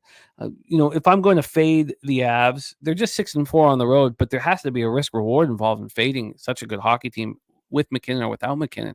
And if without McKinnon, you can expect that other players are going to step up, but we don't know what the hell's going on with McKinnon right now. So I'm not on this game. But I will cheer for Mel and Bobano and those of you who are making moves on it. I will not be. All right, let's move on. Next up for us is our final game on the card. So Daby Cab, if you are listening right now, because I know you're in the background, this is our final NHL game, and then we'll get to you a little bit early, which is great because you start with the battle for Atlantis, Arkansas Razorbacks, and North Carolina Tar Heels. So we want to be able to rock that. Here we go. Canucks, Kraken, Climate Pledge Arena in Seattle, Washington. Thatcher Demko going up against Joey Decord.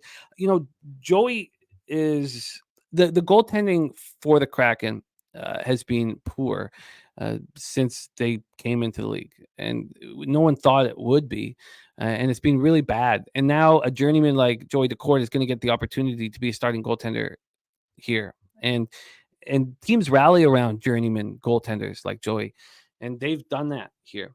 Vancouver power play at 29.7%. It's dropping a little bit, which is a surprise. Maybe it's just much stronger at home, but we can go into that stuff in a little bit. 76.6% penalty killing. Seattle power play at 25%.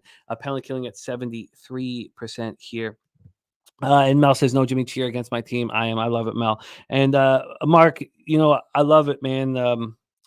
Thank you for the kind words. I just feel like we are all growing and growing and growing and getting stronger and stronger and stronger with our cap. Whether or not we come to the same conclusion is not important. What's important is that, we succeed and we see the progress.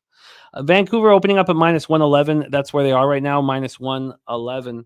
And then from a total standpoint, of course, it's a Canucks game, so we have a 6.5. This 6.5 is just minus 117. These teams are building a rivalry. We've always wanted Seattle to have a hockey team so that we could have this Vancouver-Seattle rivalry.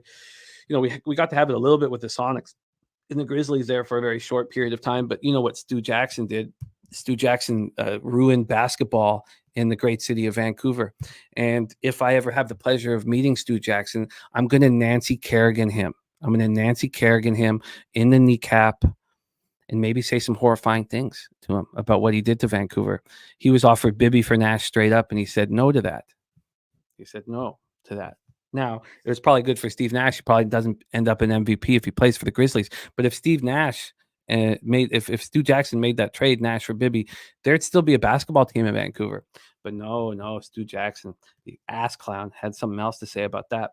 Let's get into the line history here we just did that. Let's go over what just happened. Of course, we saw on Wednesday these Canucks go into Colorado and lose. And now they've lost 3 of 4. And that talk, it's not going to take that lightly. And the Kraken have gotten off to a tough start of the year, 8-5, and they've won 3 of 4. And they beat Vancouver in Vancouver 6 days ago. So last Saturday. And Vancouver will likely have an answer. You got to think Vancouver has an answer, don't you? I can't use the sharpened chopstick with Stu Jackson because it has to be a real fat. You can't. The sharpened chopstick is something that you do when you've got someone like tied up or held, right? Because you just want that little slit, right? You don't want them to die, but you want them to bleed a little bit and get scared. When you have a smash and grab, like I would have to do with Stu Jackson, right? I wouldn't be able to get over there. I would have to run up really quickly in a ski mask and kneecap him and then run off. Right. If you try to work too quickly with a sharpened chopstick, you kill a man. And that's not what we want. We just want him to know that there's still people who remember that he ruined basketball in our city. So here, I guess the more I talk about this spot, the more I think the Canucks answer back. I think the Canucks answer back. Seattle came into Vancouver and beat them. Vancouver is a better hockey team than Seattle this year. And a wake-up call for the Canucks. I mean, Carson Soucy's been a big piece of the puzzle defensively. And Pia Suter is a big part of the penalty kill and gives you strength down the middle. And, I didn't realize this until we talked it out, but I do feel like this is a bounce-back spot. I do. All right, Canucks is going to be added to my card. Now, one addition I need to make now because it pops off in 36 minutes. So let's review NHL here before we get into Daby Cab's college basketball and Daby Cab's college football. Then we're going to roll into Dave Rogers the same. Cabby has more games than Dave, so Dave's will be a little tighter. Then we'll roll into NBA. We'll finish with NFL, and then we have our Dolphins live stream. So let's go over NHL here. So we're staying off of Detroit, Boston. Bobano is on the draw at pipe him, says Kelly. No. I just no need to pipe him. Nobody piped Nancy K. Well, that's probably the wrong term. But let's go back to this. I would like to move on the New York Rangers here at Philadelphia. The problem is, and I just need to talk this out for a second because I'm not just giving a goddamn pick here. I would be betting it. The problem is Torts has these guys ready to go at this early time, because he's such an asshole that he kind of puts fear in certain players. And that's the fear. Let's just look at this again. The Rangers are coming off a 1-0 win. They probably feel good about themselves. I already told you guys, I don't. So why would I be betting it? Let's talk about this. Why would I be betting the New York Rangers here? It's because I think that the Flyers aren't as good as their record indicates.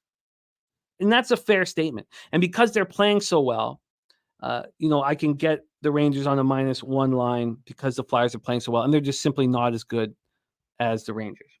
So, I think this does make sense. Bobano's on the draw plus 360. I'm going to be on the Rangers -1 line. I'm going to have to bet this right now. Bobano is on the over 6.5 and Toronto regulation team total over 3.5 and Leafs Blackhawks. I'm off that spot. Bobano's on the over 6.5 with the Oilers Capitals. And the Oilers is my best bet on the card. It just all lines up for me. Bobano's on the over 6 at -110 in Nashville, St. Louis. Bobano's on the Devils and the over 5.5. One of the fun things we talk about with cappers finding a different way to get to the conclusion is a lot of cappers, use trends to get there. And Slatsy and I had this joke back and forth when he will tell me a trend, but he'll, also say it's probably not important. And that's just because he's saying that because I don't care really about trends in the NHL. Now, yes, the Blue Jackets and Devils games have been going over and over and over. But from an X's and O's standpoint, look, the Devils don't have a second line anymore. Their power play is the only way they can score. The Columbus Blue Jackets have the second best penalty killing in the league. Their power play is only at 10.9%. They're coming off a game where they just scored 7 goals. And where was Johnny Hockey or Laine? If you went through the goals, they weren't there. They're getting accountability from their team. They're feeling good about themselves. The Devils are very angry. Lindy Ruff's all over them. Why would this be a huge high-scoring game? I don't know. I'm going to take the under 6.5. I won't have to bet that before the show ends. I'll only have to bet the Rangers one before the show ends. So Kings, Ducks, I'm on the Kings -1 line. I really like it. I don't like it as much as the Oilers spot. Bobano's on the Habs team total over 3.5. And the spreadsheet play today for Ron Crawford is Montreal -138. In all honesty, though, I'd say the one I'm most concerned about right now is actually the Kings at this, for a risk reward factor. Are they going to, the implied probability of that number, even at a -1 line? Bobano's on the over 6.5 in Pittsburgh Buffalo. Bobano's on the Senators -125. The Lightning +156. He's on the over 6.5 in Jets Panthers. He's on the first period over 1.5 in Flame Stars. I'm on the Stars -1. He's on the Avs money line in the over 6.5. And I'm starting to really like the Canucks tonight. Really, really like the Canucks tonight. That's going to be a fun way for me to end my evening too. 10 p.m. action for me. That is our NHL breakdown for Friday, November 24th. And I've got 32 minutes to make that New York Rangers bet. Let's move on to college basketball. Your next guest is running very, very hot. In fact, undefeated. I'd have to go over Wednesday's action for him. But if he was here on Thursday, he would have swept the board again on Thursday because he thought we were going to have a show, and he sent me his action and it all cash. That's how he's running right now. He's running very, very hot in college basketball, and the stakes are high. Both of us have young families, and we have to win. We have to win, or there are consequences, and the consequences are not good. We have to win, and he is feeling that pressure, and he's winning. Please welcome from Dallas, Texas, the star of our Saturday college football live stream and Medicate Mondays, the Magic Man, Mr. Dabra Cadabra. Daby Cab, how are you? Jimmy, I'm good, man. I'm good. You say we need to win. We will win. We have to win. We will win. End of story. We will win. That's what we're doing right here, right now. It is. And I can't. It's just there's just no getting around it. These stakes are fucking high, and for some of us with young families, the stakes are even higher. So we need to go get this money, and let's go get it. We start with 1 p.m. action for you. I might ask you to take a bit. I'm going to send in my Rangers bet while you are breaking this one down. But let me set the table for you here. We have a hugely highly anticipated spot in the Bahamas for the battle for Atlantis. The number 20 ranked Arkansas Razorbacks versus number 14th ranked North Carolina Tar Heels here. The Arkansas Razorbacks had that 5-point loss yesterday. That was on the heels of the double overtime win. I mean, these are very tough games for Arkansas through the beginning of this tournament.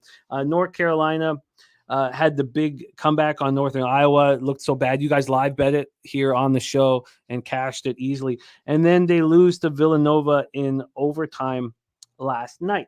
Let's get over to the line history here for this one, and it will take me a second. We're also going to want to know the cash flow for this one. We won't care as much for the other spots, or I shouldn't say that. We don't care as much for the other sports is what I should say, but we do care in college basketball. So here we go, North Carolina, Arkansas. We are sitting here with North Carolina as a very juiced 3.5-point favorite. They're 4 at other books. Pinnacle's keeping them right now at 3.5. Waiting for this to come up. There we go. So they opened up at 4, though. They opened up at 4. There was a move towards North Carolina at first. That 4 got up to minus 117 a juice. That was at 9 this morning. And then all of a sudden, there's a 15-cent move on the other side, and then they drop it to 3.5. Now, you see the other books at 4, but at Pinnacle, it's at 3.5. Let's get into the total for this one. This game pops off. Tip-off is in 29 minutes. 29 minutes until this one. Come on, let's go. Taking a second here. Give me the full game totals. While that's coming up, why don't we pull up the cash flow for this one?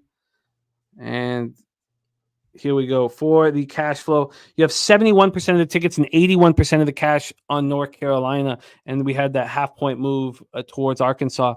If I didn't think Arkansas was exhausted, I would bet them.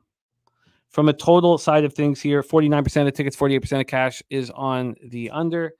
And we have the total up. So it's a 50-50 spot on the total. And when we get to the number here for Pinnacle, Pinnacle is hanging at 152.5. This opened up at Bet Online at 154, opened up at Pinnacle at 154, and the first move was towards the over, got up to 154.5 before it started dropping. The move to 152.5 happened an hour and 20 minutes ago. Take it away, Daby Cab, a big, big game, the battle for Atlantis, Razorbacks, Tar Heels. Take it away. So both of these teams, obviously to be meeting in this game are coming off a loss. This is the third place. They're fighting for third place here. Arkansas 4-2 on the season. That was actually their second loss, while North Carolina is sitting at 4-1. Memphis was able to handle Arkansas, but shout out to anybody that was in your live betting stream, because I dropped Memphis in the chat. We cashed on that also yesterday. Memphis is rolling, but we'll talk about them, a little later in the day. Just my thing is right now with this Arkansas team, it's more than just being tired. Okay. Something is off with Arkansas right now. They have tons of talent. Don't get me wrong. I see the talent. But you look at that loss to UNC Greensboro, and now here in the middle of this tournament in the Bahamas, they're switching their starting lineup up, which is not something you ever want to see.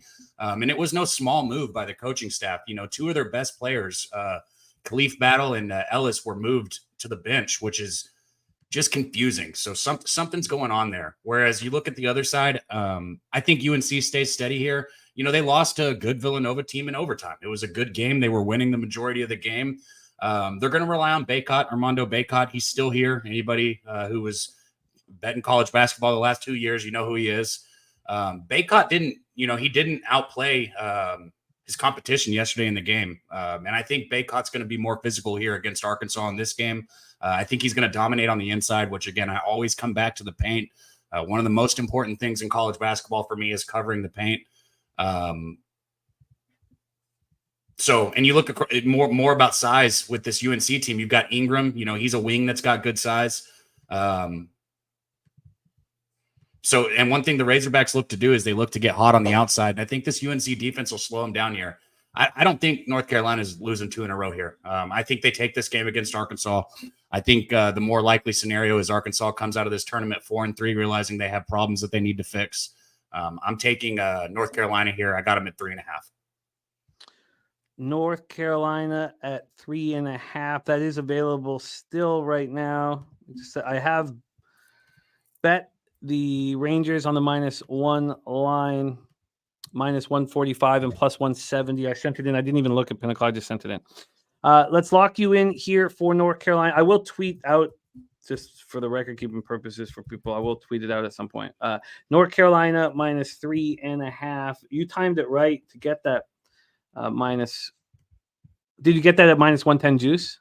Yeah. But I tweeted it out. It was a while ago. So. Perfect. Okay. Did you tweet out all your action? I tweeted out my Baylor and my two bets in the Baylor game, and then my North Carolina action. I saved two for the show. I'm telling people they got to come in here if they want it.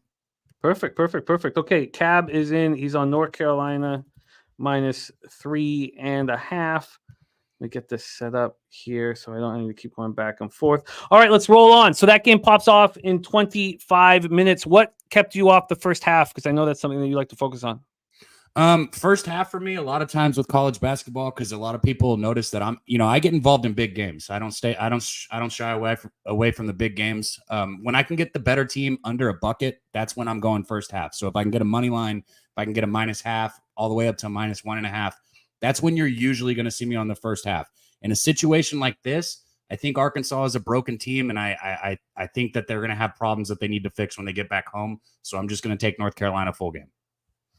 All right, we roll on, and Cabby's got full of afternoon action here. So we move on to the next spot on the board, 3:30 p.m. Eastern. This is the Rady Children's Invitational in Lion Tree Arena in San Diego, California. The number 23 ranked USC Trojans versus the Oklahoma Sooners.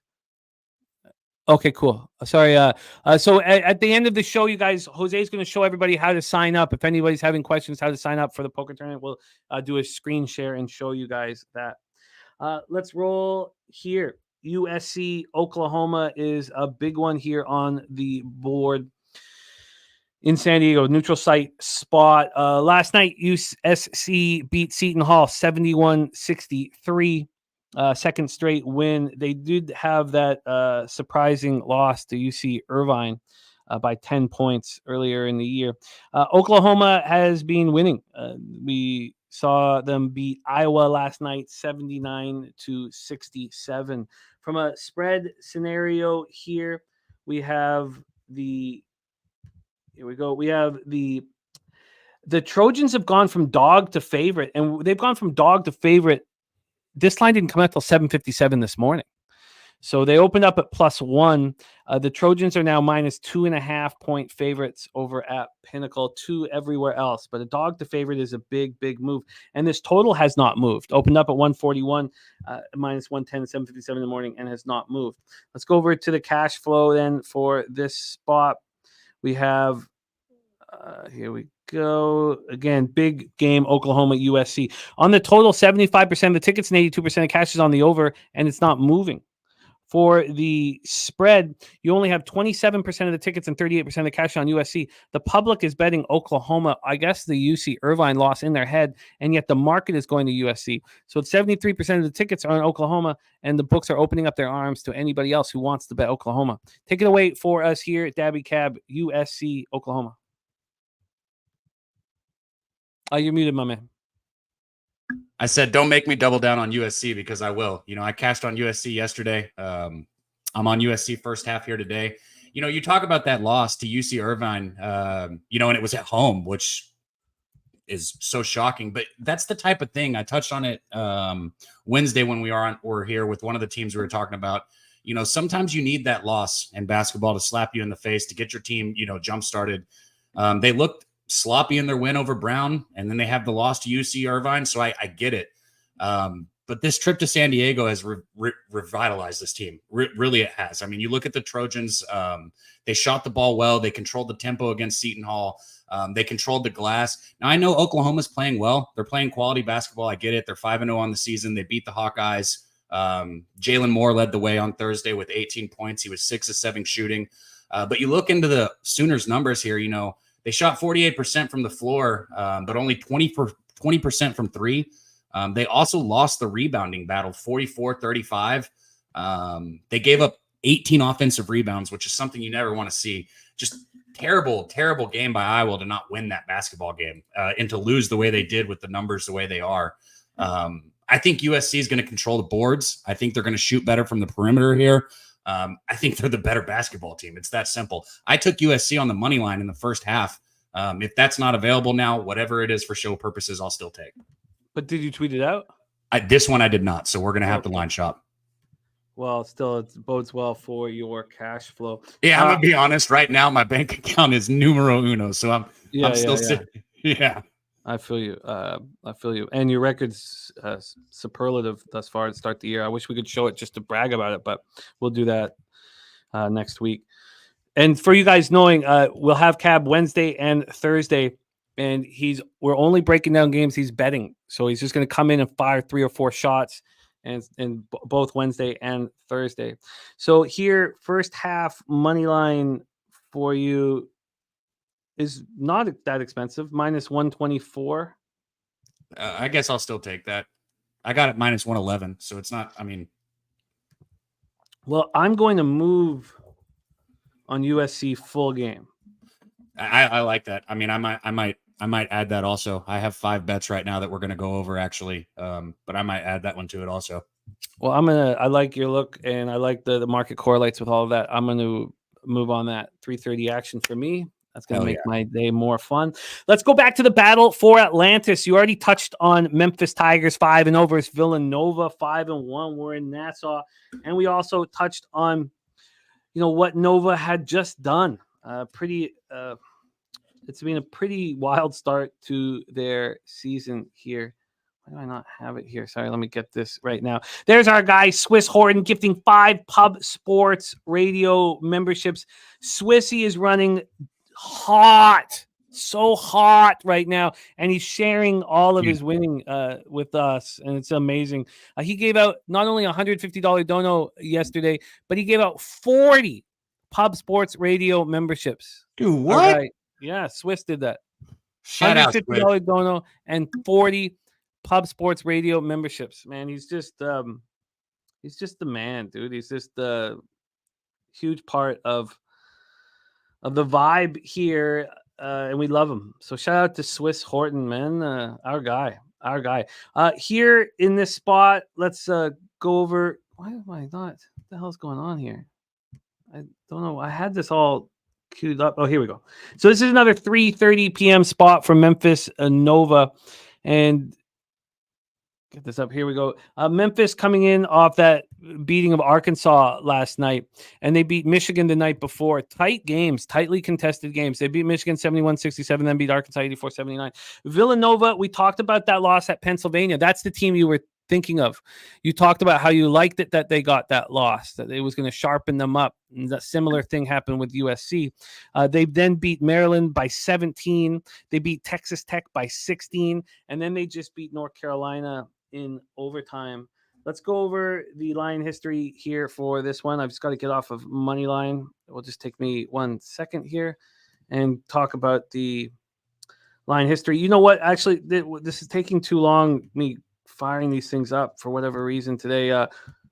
Here, see if we can get it faster. We'll just get Daby to roll right into. Okay, we're rolling. It's here. Okay, here we go. So we have Nova as 3.5-point favorites right now at minus 109. That's exactly where they opened up. So they opened up at minus 3.5, minus 108. So we've had just that 1 cent move. From a total standpoint, we're sitting at 144.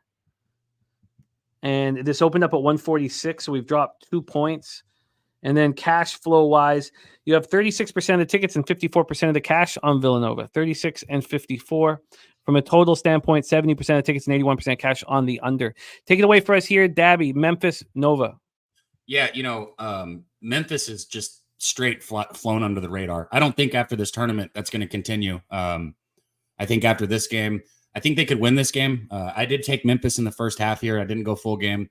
But I've talked about it. I talked about it with you on Wednesday. I talked about it yesterday in the chat. This Memphis team can ball. Flat out, they can play. You look at their transfers across the board, and they restacked, and I like the fact that they've been flying under the radar because, you go back like 3 years ago and Hardaway and this Memphis team, everybody was talking about them. It seemed like they always let everybody down. And then last year they started flying under the radar and I started hitting them, just betting them. And I've already bet them 3 times this year. And I don't plan on stopping because this team, like I said, top to bottom, they can play. They came into this unranked and they've already bullied 2 big programs here, like you touched on, Memphis or Michigan and Arkansas.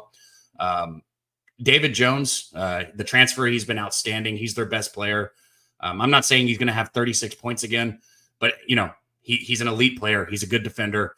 And then we look at Villanova, Eric Dixon. So I was talking about this just a minute ago. Eric Dixon had an outstanding game against Armando Bacot to beat UNC. Nova shot worse from the field. They had fewer threes. They had fewer rebounds. They had fewer assists. Really, they won because of Eric Dixon, if we're going to be honest. And I do not think Eric Dixon is going to repeat that. I'm not saying he's a bad player. I just don't think that he plays at that level on a consistent basis. So here's the spot where I'm going to take Memphis. I took him in the first half. I got +2. I'll take whatever's still available. Let's grab that for you right now. Memphis first half for Daby Cab. I have the full game up here. Baylor, Florida is our last game, but let's lock until we move in. We're going to move across to college football. Let's get over here to first half for Memphis. And here we go. We have Memphis first half. Come on. Here we go. We have a plus. Oh, shit. Sorry. Yeah, +2. Yep. That's what I got. -110. See anyone hanging a hook? No. Anyone hanging less juice? And that is a no. William Hill's moved this to 1.5. +2 at -110. Most of the books have juiced this pop +2 as well. Okay, Cab is on Memphis. Memphis +2 at -110. All right, let's move on to the final spot on the board for Cab this evening. And it is at 5:30 p.m. It's part of the NIT season tip-off over at Barclays Center in Brooklyn, New York. We have Baylor and Florida going up against each other here. I guess I still have my first half up, do I? Yes, so let's move over here to full game. And let's set this up here for you guys. Baylor, Florida. God, this is it's always college basketball that's the hardest to do all this maneuvering. Baylor looking very strong to start the year, beat Oregon State by 16. Now that was their first real competition. They beat Gardner-Webb by 15. And I guess they opened the year by beating Auburn by 6. So they had that first game against Auburn. That was tough. Florida has bounced back from that 73-70 loss to Virginia by winning 3 straight. They destroyed Florida State, and then they just beat up on Pitt on Wednesday. So 5-0 undefeated Baylor, 4-1 Florida. From a line history standpoint, full game, we have here we go. Sorry. Here we go. We have Florida as 3-point dogs. Now it's really a 2.5. Now this opened up at 2.5 and it moved to 3.5. So the first move was towards Baylor. Then it came back to 3. And if you want Florida at +3, that's -117. So I guess it's sort of a pseudo 2.5 from a total standpoint here. We're sitting at a 157. There are 157.5s on the board. And let's get over to the cash flow here as well. This opened up at 157.5. Dropped to 156.5. There was a half point of buyback to 157. And when we look at where the cash is on the total, you have 91% of the tickets and 97% of the cash on the under. And it dropped a point and then came back up. That would scare the shit out of me if I was on the under. Then 62% of tickets and 61% of the cash is on Baylor. Take it away for us here, Cab. Your last spot on the board, Baylor, Florida, over in Brooklyn.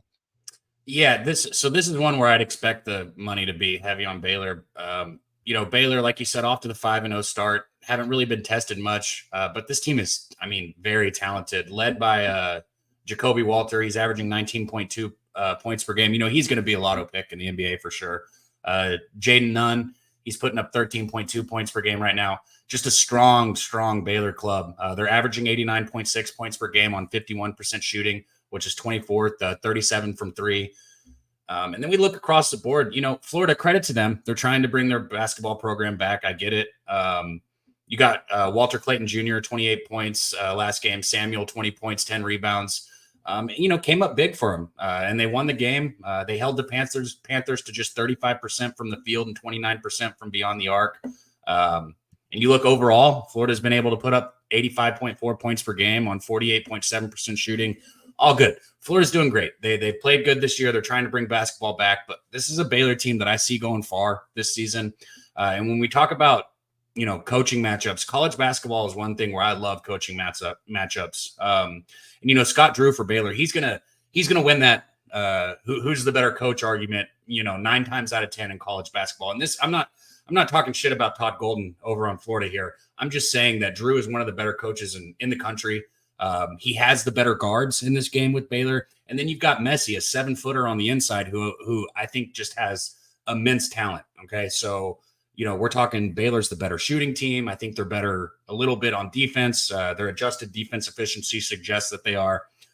When it comes down to it, they got the better coach, and it's in a neutral site. I doubled up on Baylor first half full game. And this one you did tweet out. Yes. Okay, let's lock it up here for Daby Cab. Baylor first half full game. What did you get first half? 1.5 first half and 2.5 full game. Let me pull up my juice. I think it was just even -110 on both ways. Yep, -110 on both. All right, first half -110, full game -2.5, -110. Ramon Scott. So we have a touchdown. We have a touchdown in Iowa, Nebraska. Here we go. All right, that's all locked in for Cab. Let's review his NCAA basketball for today. North Carolina -3.5, -110. He's on USC first half money line at -124. I'm going to be moving on USC full game after his breakdown and the correlated market movements. Memphis +2 at -110, and then he's doubling up on Baylor. First half -1.5, -110, and full game -2.5 at -110. Let's roll on. We move on to college football now. UTSA Roadrunners 8-3, 7-0 in the American at Tulane Green Wave, 10-1, 7-0 in the American. We're at Yeoman Stadium in New Orleans, Louisiana.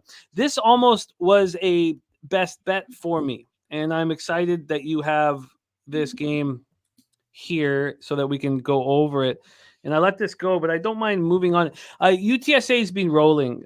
They got to conference play. They didn't look good out of conference. They got to conference play and they started, stepping up in a big way. And we have Tulane Green Wave, had that real ugly home performance against Tulsa where they just squeaked out a victory as, double-digit favorites. But they bounced back at FAU and looked very good defensively, which has been something that they've been doing, all of November. I guess weak competition helps, but they've allowed 40 points in 3 games, so they're rolling. UTSA coming off that 49-21 victory over USF. So let's take a look at the line history here for this one. UTSA is sitting here as 3.5-point dogs everywhere but Pinnacle. Pinnacle has Tulane -3 at -115, so it's pretty cheap if you want to back them. And this was 3.5 all week. So this opened up at 3, it moved to 3.5, and then Pinnacle moved it to 3 at 12:29 p.m. A minute later, it was back at 3.5. Then 2 minutes after that, they dropped it back at 3 again. So it's sitting here at -3 at -115. I think that's telling, and I'm pretty happy that I didn't make this, into the best bet variety. Let's get into the total here for Daby Cab's first game. Again, this pops off in 2 hours and 36 minutes. From a total standpoint, we're sitting at a 52, juiced to the under at -118. It's 52 market wide. This opened up at 52, popped up to 52.5. It's now at 52, and it's basically a 51.5 because it's so juiced to the under. And we get to the cash flow here for this one. Sorry, let me move over to NCAA football. From a cash flow perspective, we have, I moved it, damn it, 26% of the tickets and 27% of the cash on Tulane. I wanted to be on Tulane here, but that move back to 3 is 12% of the tickets and 31% of the cash on the under. And that's another thing that I like here. Take it away for us here, Cab. UTSA, Tulane. Yeah, this is a tough one because you're looking at two opposite teams here. Tulane, they're going to try and win with defense, where UTSA is going to try and win on the offensive side. And Harris, that's we can't talk about this without talking about Harris. I think he's coming back into this one healthy. I think he's 100%. Maybe our guy Jose could drop it in the chat and let us know. And I know they say defense wins championships, but you have to have offense also. And in this case, I think Tulane's going to need a passing game because UTSA is good at stopping the run. UTSA is 40th against the run. And again, that I touched on it now that Harris is healthy. And on the other side, you look at Tulane, two of their top three receivers are banged up, may not play in this game.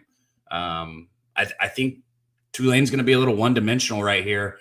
So UTSA should stack the box. I think it's going to be run heavy for Tulane. I think UTSA should stack the box.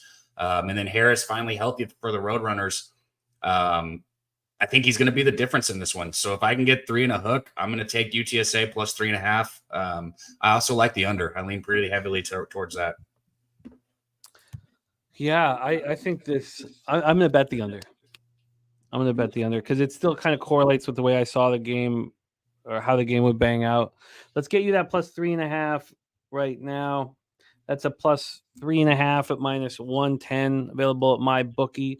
Again, we have the MyBookie hookup. If you go to our website, we have the MyBookie hookup with the bonus, and we have a real big bonus at BetOnline, 100% up to $1,000 for only new accounts. And if you are wanting to move your money directly for the poker tournament, they won't let you take the bonus. So keep that in mind because they don't want. There's been some issues with people taking the cash over to the poker side of things. So keep that in mind if you're opening up a new account and you want like $1,000 bonus. That's just for sports. UTSA Tulane. So we have Cab on UTSA plus 3.5 at minus 110. And we also have them on the under. Let's line shop for that under right now. Can get you that. Let's move over here. Can find you that under 52 with no VIG. 52 at minus. I'm sure I can find minus 110. We found 52 at minus 111. BetOnline's moved it to 51.5. Bookmakers moved it to 51.5. We can get you the under 52 at minus 108 at Heritage. I'm going to bet this as well. Under 52 minus 108 and put the asterisks there. Okay, so we have something cool here. The next 2 games for Daby Cab are also going to be 2 games and the only 2 games for Dave Rogers. And I like that. So you're going to get different looks, different angles. And if it's the same look and the same angle, more power to us, more reason for us to back it. So this is kind of fun. So you're going to hear Daby talk about these 2 games now, and then Dave's on next. And after we get through college basketball, which we'll start with Dave, we'll get into these 2 football games. Let's go 7:30 p.m. Eastern. The Texas Tech Red Raiders 6-5, 5-3 in the Big 12 at the number 7 ranked Texas Longhorns, 10-1, 7-1 in the Big 12. And on Wednesday, we heard Big Ragu talk about this spot here. And in that one, if you remember, the market was going against him. It was moving towards the under, and he couldn't believe it. He was beside himself with it, and he moved on the over 52.5 at minus 108 and gave that out. That was part of his best bet segment. And now we're back here. So let's take a look at what the line history has done for this one. And let's go. Here we go. We got this from a spread perspective right now, minus 14.5. It's crossed that 14 plateau here. This opened up at 14 and immediately started moving towards the Red Raiders. They got down to a 12.5. Now it's being all the way back, and Pinnacle's the first book to put the hook on the 14. So Texas is 14.5 point favorites. From a total perspective here, we have it at 53. So it did sort of do what Ragu was thinking. But over at Pinnacle, it's only being juiced. I mean, it's still sitting at 52.5. So it's moved 7 cents since then. It got down. So it opened up at 53, got up to 54, then dropped down to 52.5. And that 52.5, of course, Wednesday, he got it minus 108. Since then, it's been juiced 7 cents. take a look at the cash flow then for this one, Texas Tech, Texas. You have 69% of the tickets and 57% of the cash on the over. So there is some sharp action coming in on the under. And from a spread perspective, you have 59% of tickets and 66% of cash on Texas Tech. Daby Cab, take it away. Red Raiders, Longhorns. This isn't going to surprise anybody because I backed him when I came right on after Ragu, and I put it in the chat with Ragu also. Points, man. Look, I've seen this game for years. You know, for those who don't know, Texas Tech is my alum. Doesn't mean that I'm like got some special wisdom, but I've watched this game over and over again. I've been at this game. Okay, somebody's getting in the 30s. One of these teams is getting in the 30s, possibly the 40s. This thing's going over, Jimmy. I gotta say fuck the sharps and fuck the market. I'm with Ragu here on the over. You know, we talk about Texas. I know they need this game. I kind of do lean towards Tech as a side. I'm not going to get there because I know Texas needs the win, but that doesn't mean Tech is going to roll over. You know, most of these games between these two teams are shootouts, right? That's it. Flat out shootouts. Last year, Texas Tech threw for 331 yards against the Longhorns. And once again, this year, you look at, you know, Texas's pass defense. It's probably their weakness. It's again over for me. I see points here. I see points early. I see points often. Texas has won 5 straight since losing to Oklahoma, and I don't see any reason why they don't win this game. I think it's close. I think at worst we got somebody in the 30s and somebody in the mid 20s here. So this game's going over for me. You got it only 7 cents worse than what Ragu got it at. Over 52.5 minus 115 for you. Let's move on to your final spot here on today's show. And we broke this down on Wednesday, and I said that I want Oregon State as one of my best bets, and I haven't bet it yet. We knew the public was going to come in on Oregon, and that's what they've done. The early sharp action move towards Oregon State. I've not seen anybody on Oregon State either. Everybody thinking that Oregon's just going to smash and grab the Beavers. Oregon coming in off that dominant performance at Arizona State, 49-13. They're winning football games. Oregon State coming off that 22-20 loss at home versus Washington. And I just think that Damian Martinez is going to be able to keep one, Oregon State in the game, and 2, I think he's going to keep Bo Nix off the field. So, you know, they are 15th in the nation running the ball in yards per play, and you have to keep the Ducks off the field. Now, the Oregon State's pass defense is not very good. 68th in opponent's passing yards per game and 70th in opponent passing plays allowed of 20 or more. And that's a problem when you're dealing with Bo Nix. You know, it's a problem. So I get it. I did, Steve. I bet it. I got it in. Thank you, though, my man. Thank you for thinking of me. Yeah, I got it. We're good. We're locked in. So let's take a look at the line history. The reason why I didn't bet it on Wednesday was because we thought that this public would come in and start hammering Oregon, and that's what's happened. So then the question is, you know, are you going to get scared? You know, because it's back to 14, which is where it opened, and if it didn't happen, I was going to be even happier. But this opened up at 14. It was down at 12.5 on Wednesday, and it's back at 14. It moved back to 14 at 9:38 this morning. From a total standpoint here, we have a 62.5 juice to the under, a minus 114. This opened up at 62.5. It dropped to 62, and it's back at 62.5. Grant's looking at the Ducks team total over, and Robert Franklin wanting to join me on Oregon State plus 14 and the over 62. Let's get into the cash flow here for this one. It's 50-50 on the tickets and 58% of cash is on Oregon State. Now the market's moving back towards Oregon. For the total, 26% of the tickets and 62% of cash is on the under. And, you know, I agree with that. I agree with the look towards the under. Except I would like to see the market move towards the under if they respected the big bets on it. Now, you know, you could say, well, 74% of tickets are coming in on the over. Why would they move it? And that's fair. That still has me interested in the under. This is Robert, can you touch on why you like the over? Because I thought if it correlated with Oregon State, it would be a bit of a lower scoring game. I'd love to hear your thoughts. And again, we're going to have Dave talk about this game as well. Take it away for us here, Cab, Oregon State, and Eugene. Man, we talk about the good, so we have to talk about the bad too. I know college basketball has been going great. College football, this has been the worst season I've had in as long as I can remember, probably since I started gambling. It's been very fucking frustrating. And the last thing I like is that I hear that I'm on the other side of you here with this. You know, I think that, you know, this game means everything to the Ducks. And I think anybody, I mean, I know, you know, that everybody knows that, you know, they're a 2-touchdown favorite, which is a lot against a rivalry. In a rivalry game, usually I want to stay away from those. But Oregon's got to get in the Pac-12 championship. They've got to get to the college football playoffs. And right now they're ranked 6, which means, you know, they're right there on the outside looking in. So they need this win and they need it to look impressive. And Bo Nix wants to get that Heisman too. And I don't think he's going to have any problem moving the ball up and down the field here.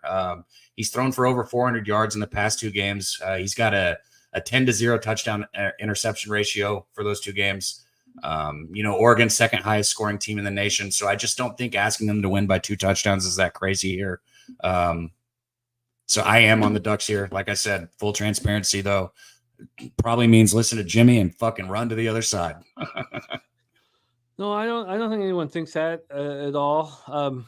Because I have not seen anybody on Oregon State. I'll be curious to see, except Robert Franklin now, which I like to see. I mean, if this is a shootout, then Oregon State's in huge trouble. If Oregon State can run the ball down, I mean, you can't run the ball down Oregon's throat, but if you run the ball as much as possible, Damian Martinez, then there's a chance here. Well, -14 is at -104. I've got Pinnacle up, so why don't we just see what the 13.5 would cost and just give you the option here for your final spot on the board. The -13.5, -121. Probably too expensive, but Yeah, your call. We don't need that right now. -14 for Oregon at -104 at Cab. What do you think of that total at 62? I mean, if you like Oregon State, the unders what would make sense, right? I think this total is right on the money, man. I think Oregon could put up 38. Let's see, what would that be for it to be right on the total? 38, what, 20 something on the other side? This game's going to be close to this total. I'm going to move on both. I'm going to move on both Oregon State and the under. Spenny Penny Bombs has dropped his action for Dolphins Jets. Thank you, Spenny. That's our final game on today's show with LJ from HTown, so we will discuss your action. Spenny was a monster yesterday. Huge scores throughout each and every game. Spenny, you're the man. And Troy Torrance says this total is the perfect example of why we need a market efficiency database. Well, we need you to deliver that for us. Let's review action from Dabra Kadabra. He has... Oh, that's Dave. Here we go. He has Oregon -14 at -104. The over 52.5 in Texas. He has UTSA +3.5 and the under 52 at -108. I'm going to move on that under 52. In NCAA basketball, Baylor first half and full game -1.5 and 2.5 respectively. Memphis +2. He's on USC money line first half -124. He bet that himself at -112. I'm going to move on USC full game, and he's on North Carolina -3.5. Dabby, stay hot in college basketball, my man. Thank you for making time for us on a Friday. We will see you again right here on the show on Wednesday, and you have Michigan, Ohio State on Saturday, right after Saturday Means Football with Jeff Nadeau and Peter Loshak. Rolls right into Michigan, Ohio State with Connor Mack. And then, of course, Medicate Mondays every Monday, 11 a.m. The squad's running so hot. Thank you for your time, my man. Means so much to us, yeah. Dabby. Please follow Dabby on X at Daby Cab. Cab, any last words for the Capper Sport in the show? Man, I'll be here with Mike here in just a little bit, so make sure to show up. We're going to live bet. Full transparency, I said college football hasn't been the best. The live betting has been great. So make sure and show up Saturday. I know you've been killing it in the live betting. It's a blast, man. We're doing crazy things here at Pub Sports Radio. Thank you to all you members out there, everyone. We'll see you soon. There he is, Daby Cab in the house. All right, we go from Daby Cab over to Dave Rogers. We got Dave Rogers in the house, star of the Picks from Dave YouTube channel. Making his home now in Arizona, was part of our live stream last night. Love capping with him. Off to a great start here on the show in college basketball as well. Our college basketball experts, there's no higher ROI than any other thing we have on this channel or on my show at this point this year. David, it's great to see you, my man. How are you? I'm great. I can see RJ is quick on the trigger today. He's quick on the trigger. You had to think He's put about up that here, one, huh? Who's RJ? reverse sweep Ramon. Of course, yes. Here we go. Let's roll. And for 3 of these games, 3 of your 4 games, we don't really need my input because we've talked about them. We start with the Baylor Bears, Florida Gators, and we've heard from Daby Cab what his plan is in this game. This game pops off at 5:30 p.m. I like that you guys are on some of these same games. So we get different looks or the same looks. And when you hear 2 of our cappers on the same look, the ROI is quite high. Take it away for us here, Dave. Baylor, Florida. Yep. It's funny that Cab and I really ever have best bets on the same teams because we cap different types of teams. This isn't a game I usually spend a lot of time on, but I saw an edge here, and I'm on Baylor in this game.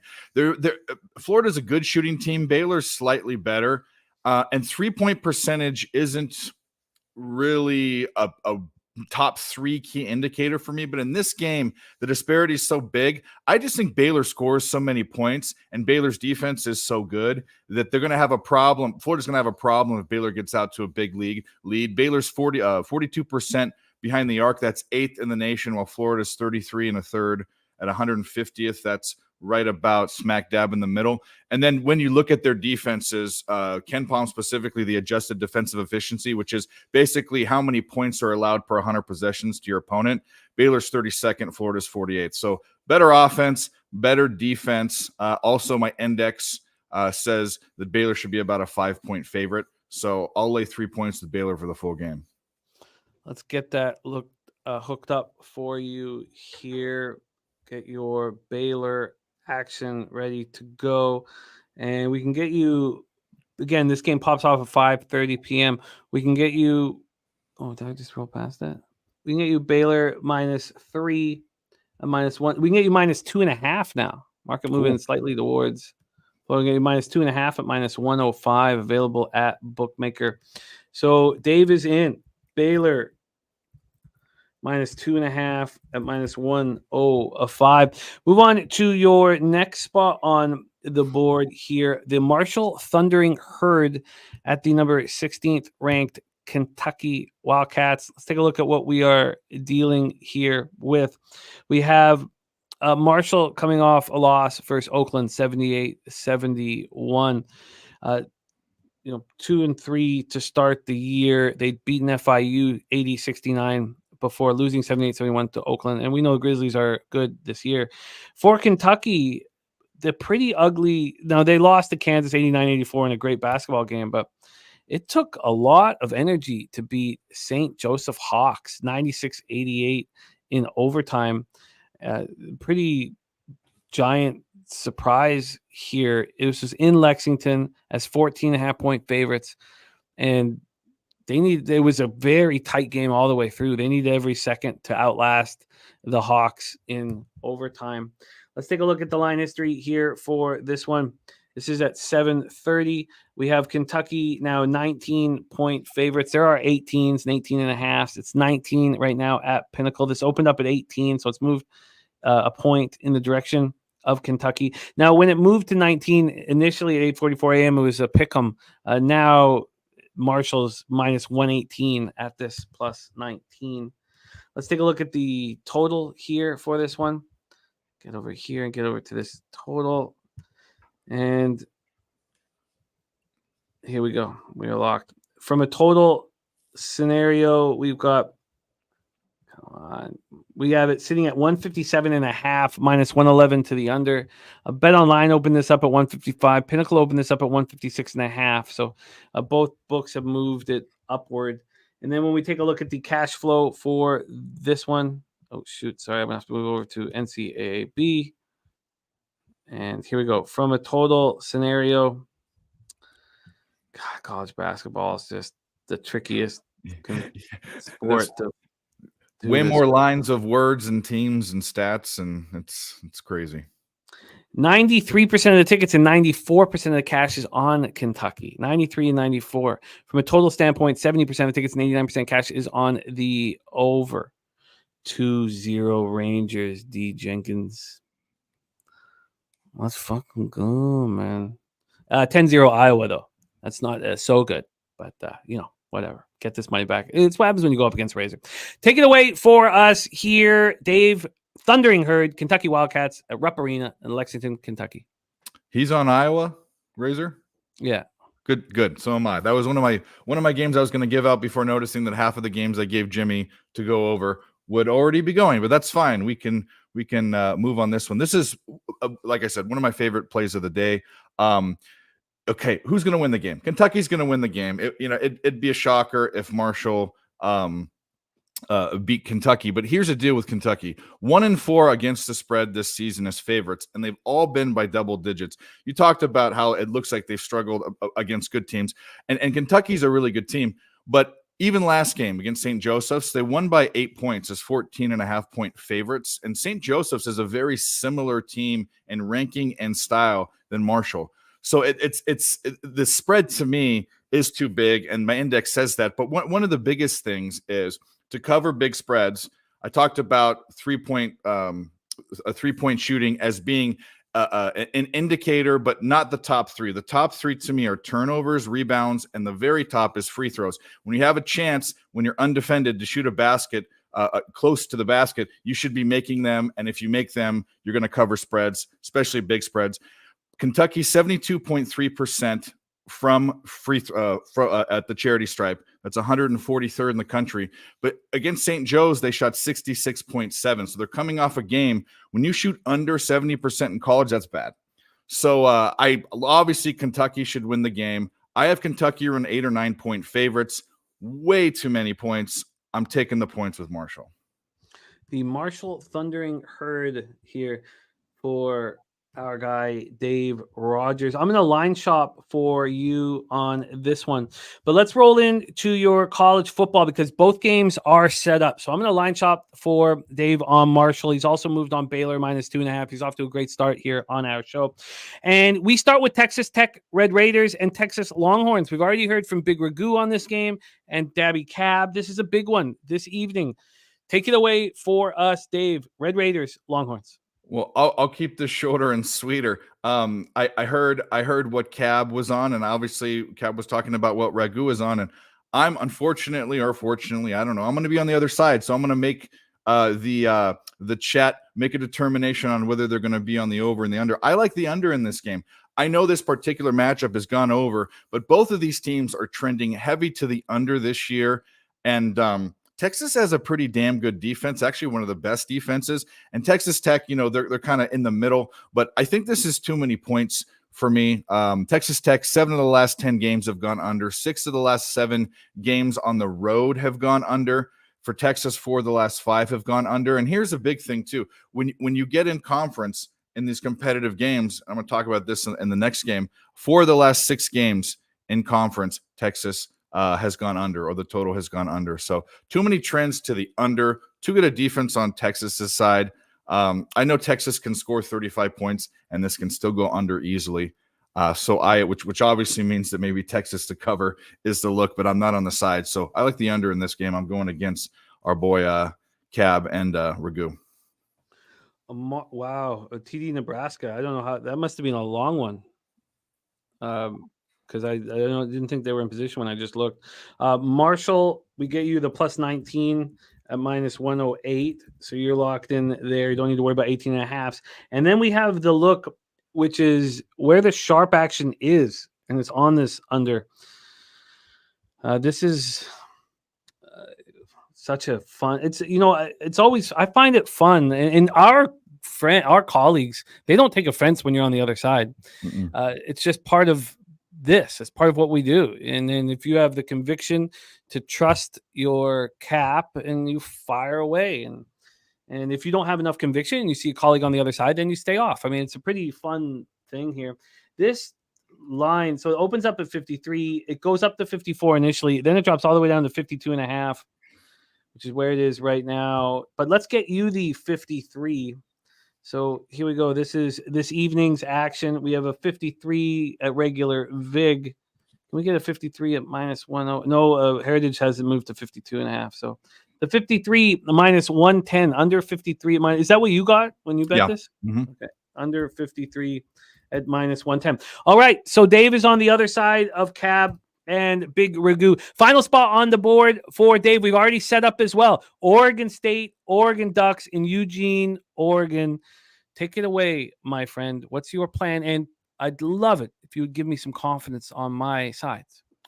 I will. So I'm on the under in this game too.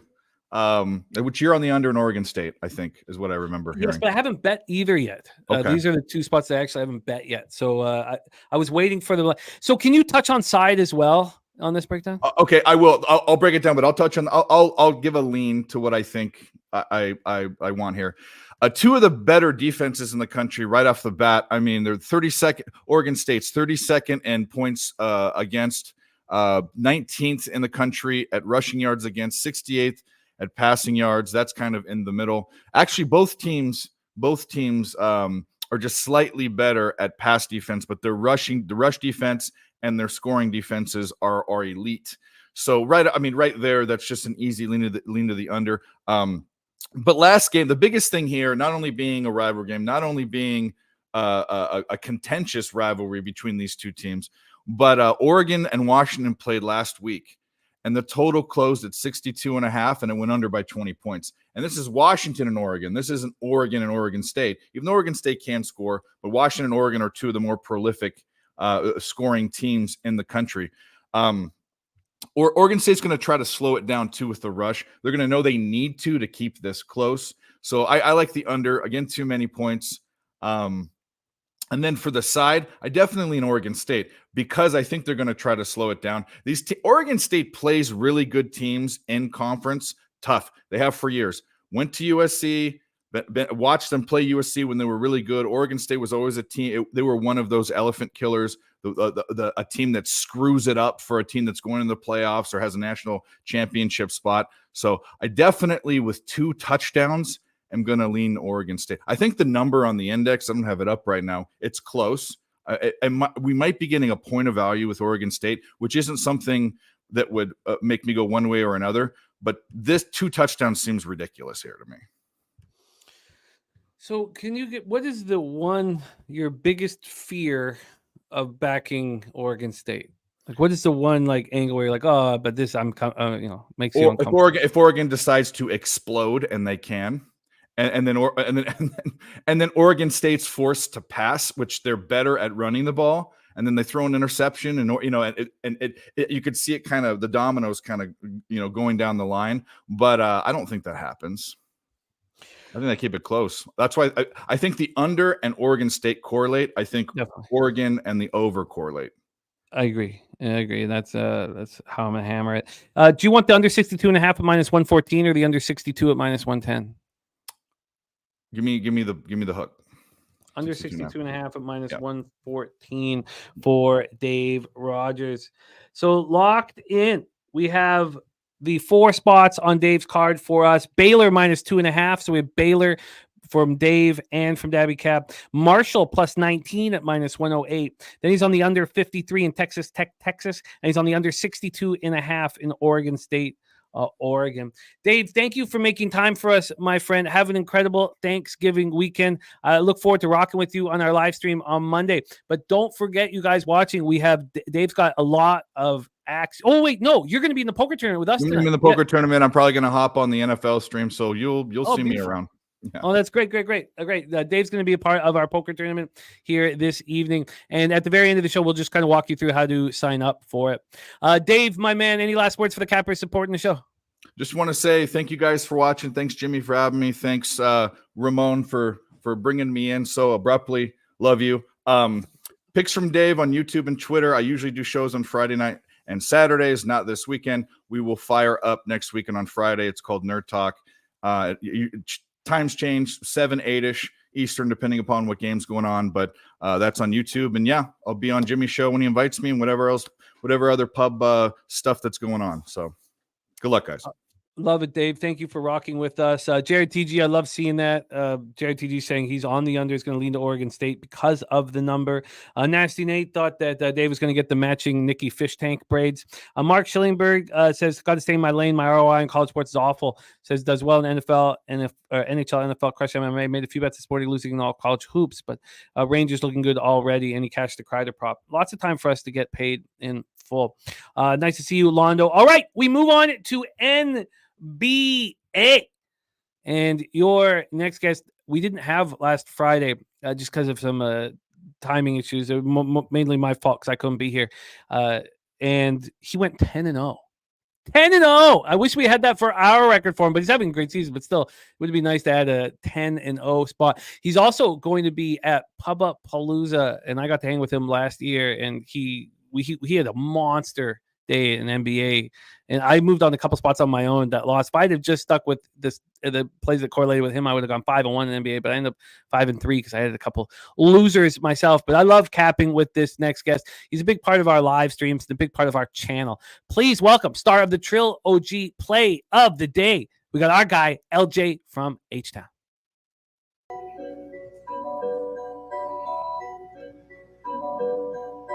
Pub Sports Radio's the crew, that's a fact. We all about bread, making bank accounts fat. Who the hell is that? LJ from the H, I stack green like Boston. Shout out to Nasty Nate from down south, where we ride on slab. 420 highway smoking with that boy Daby Cab. Swing by Dallas with them Cowboy fans so we can smoke out J Money, cause you know that's our mans. Us against the bookies, put money in our pockets. Fly out to Vegas, meet up with Ski Profit. Hit the sports books, we got money to stack. Can't forget them college picks with that boy Connor Mack. LJ, what's good, my man? How are you? I'm doing great, Jimmy. Can you hear me okay? Yeah, you sound good. Oh, man, everything's good. Happy Friday to you. Looking forward to this NBA card, Jimmy. Got a lot of interesting matchups. Shout out to the chat, Nasty Nate, everybody, VP100, everybody joining today, man. It's time to get into this card, and let's see if we can find some money, Jimmy. Let's get after it, LJ, my guy. Let's get after it because we start with deja vu of Wednesday. Boston Celtics at Orlando Magic. You know, on Wednesday, the Magic came through for me +4. I mean, they didn't just come through. They won outright over the Denver Nuggets. There was a lot of talk in the chat about, Jokic coming in angry off of the, being bounced. I just don't see Jokic as that guy. I don't think, look, he has nothing to prove to anybody. He's the greatest center since Hakeem Olajuwon. And I just, and he doesn't care that they lost. Like, I just don't see him as that kind of a guy. Now, he still played great. So anybody who's on his, props, he was awesome. He's a phenomenal basketball player. And the Boston Celtics, Dutch gave out the Celtics and I tailed him. And I thought I was going to sweep the board in NBA on Wednesday. And I went 2-2. And, that happens more than I wanted to happen. But the Celtics were in complete control of that basketball game. And then the Bucks got back in it. 119-116 win for the Celtics. And the Magic are 10-5. Our 10-1 look that Dan Kelly, Dennis Garcia pushed us to get on for the Magic to win the division. It feels really good. I wish I put more than $200 on it. 10-1. It'd be nice. It'd be almost hedge worthy. The Chilla says Boston -5. D Jenkins says Magic to make the playoffs +170, looking real nice. This is looking real nice. Nasty Nate says Celtics smash, Celtics trifecta. I clearly have a bias here because the Magic keep making me money. We're sitting here. We're going to use our Pinnacle lines right now. Pinnacle's moved this to 5. This opened up at 5.5. Opened up 5.5, dropped to 5 initially, got down to 4.5, and then got up to 6. This was at 6 for a little while. Right now we're sitting at 5, so we have a half-point move towards the Orlando Magic. This total is sitting at 222. 222. It opened up at 224, and we've dropped 2 points on the total. When we get to the cash flow, then for this one, we have 54% of the tickets and 61% of the cash on the Orlando Magic, and the line's moving slightly towards them. Then we have 44% of the tickets and 85% of the cash on the under. It looks like sharp action on the under, and the markets have taken notice, and they've moved it. They've dropped it 2 points. Take it away for us here, LJ. Celtics, Magic.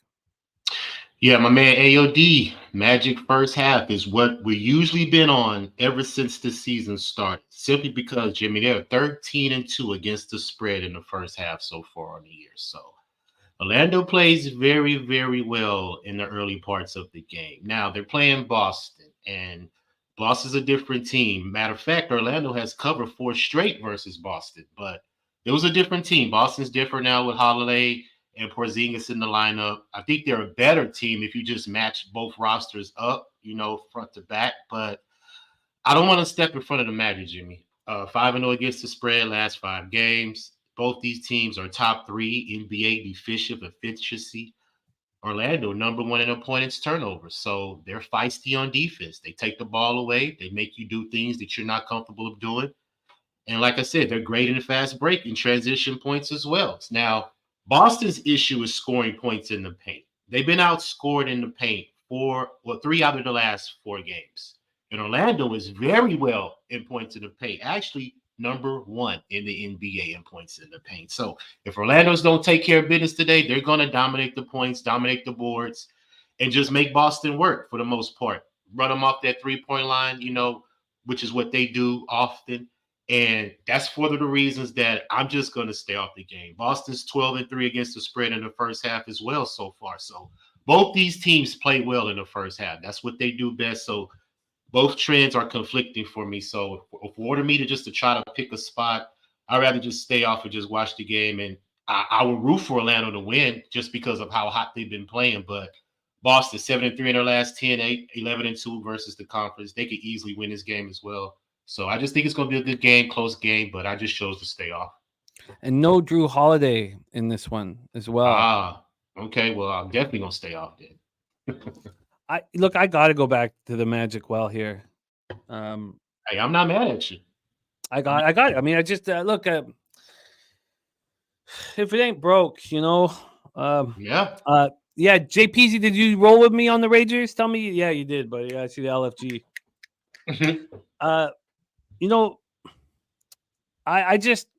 I'm not asking the Magic to win this basketball game. Mm-hmm. That's all. Nasty Nate says his props are still on your book. Wow. See, interesting. I have them being out. Let me just let me check this. You know what? It's a crucial piece of information. Let me just see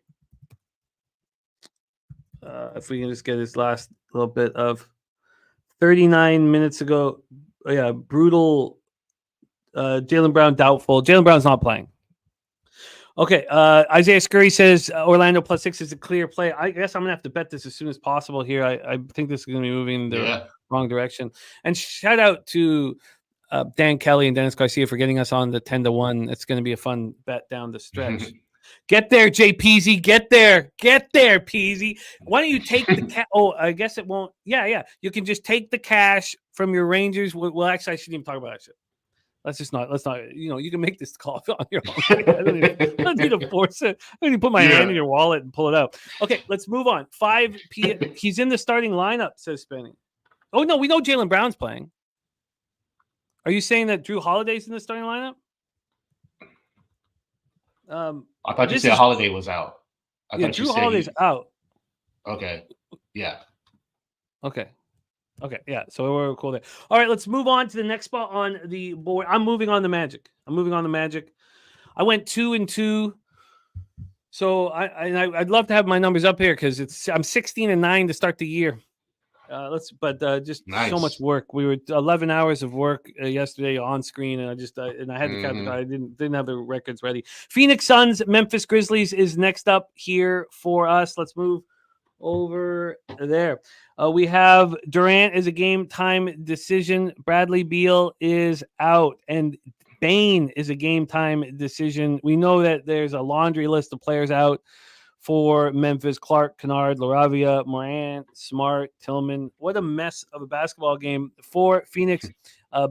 Durant, game time, Beal out, Eubanks out, Damian Lee out, and Watanabe out. Ugly stuff here. Suns are winning basketball games. Took out Golden State 123-115. on Wednesday. This is their third game in 4 nights, their fourth game in 6 nights. Going up against the Grizzlies, who just got smashed in Houston. You were at that game, right? Were you at that game? Yes, I was. On Wednesday. I was. And they lose by 20. This is a ugly Memphis Grizzlies squad right now, dealing with a ton of injuries. Sancho on Memphis +7. Yeah, Isaiah's great. Thank you, my man. Yeah, we got it right. Okay, so then we get over to the line history here for this Suns Grizzlies spot, and then have our guy LJ take the wheel. We have Memphis now as 7-point dogs here at Pinnacle. Opened up at some books at 7, opened up at Pinnacle at 7. The interesting thing was this got up to 8. This was at 8 at 8:30 in the morning. And then at 11:30, it was down to 6.5. So we've had U-shaped movement. It's right where it opened, right exactly where it opened. This total sitting here at 221. It opened up at 221.5. This got up to 222, but it's right back at 221. And take a look at the cash then for this one. 5 p.m. start. 78% of the tickets and 89% of cash on the Suns. And from a total standpoint, you have 37% of tickets and 80% cash on the under. Take it away for us here. And Nasty Nate giving us looks. That's what we're going to close the show here with LJ on that football game. Take it away and love hearing Vipe's action. Vipe, I'll copy and paste that. Thank you, my man. Take it away for us here. Suns, Grizzlies.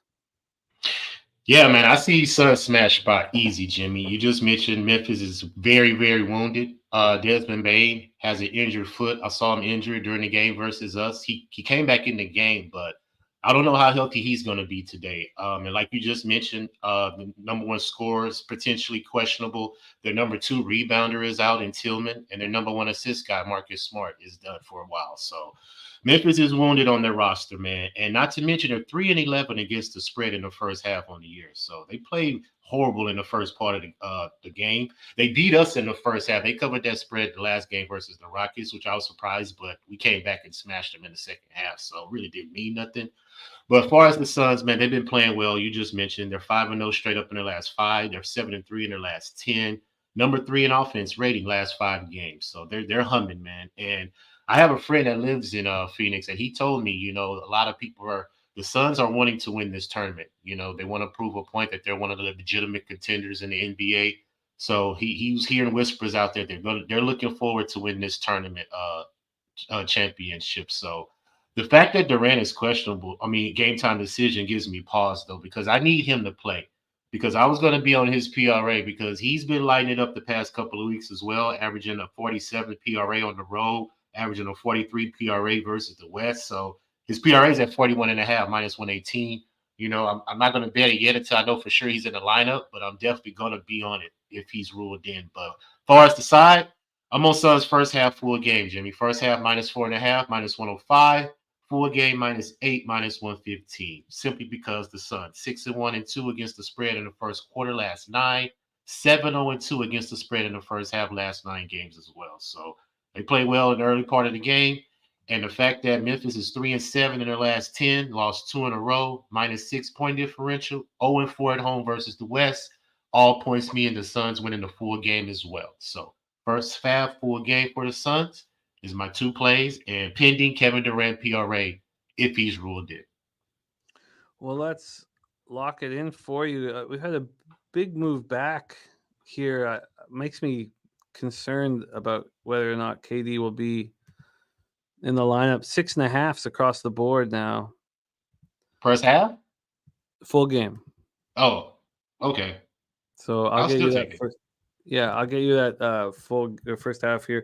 Full game minus 6.5 at minus 108.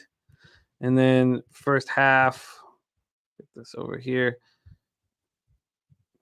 Oh God, man, it's been so slow today. Let's get this first half here locked in. And I will line shop, get you that first half. Let's not sit around here and wait for it. All right, let's move on to the next spot on the board. Dad Father cashing Iowa first half. Sancho says Red Wings 2-0. We talk about the little things here just to keep in mind. And, NHL is my bread and butter, and at a 1 p.m. hockey game, you never take a big favorite because it's just you're out of your routine.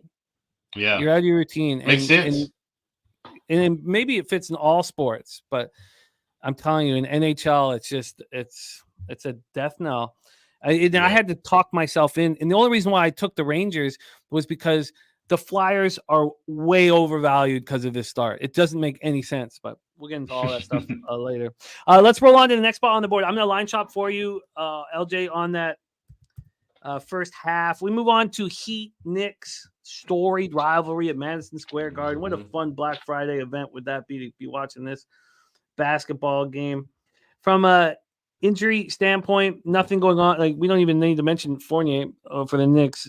Bam, though, game time decision. Duncan Robinson, game time decision, and Tyler Hero out for the Miami Heat.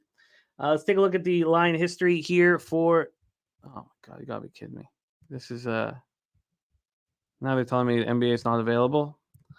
God, it's such a pain. We have the total up here, so we can start there. 212 right now. It's at 212. Juice to the over. 212 juice to the over. It opened up at 212, so there's been no movement there. And from a point spread standpoint, we have this at 5.5. Knicks are 5.5 point favorites. This opened up at 3 at Bet Online. Let's see what opened up here at Pinnacle. Taking a second to come up. While we're waiting, let's take a look at the cash flow for this one. Cash flow wise, you have 66% of tickets, but just 34% of cash on the under.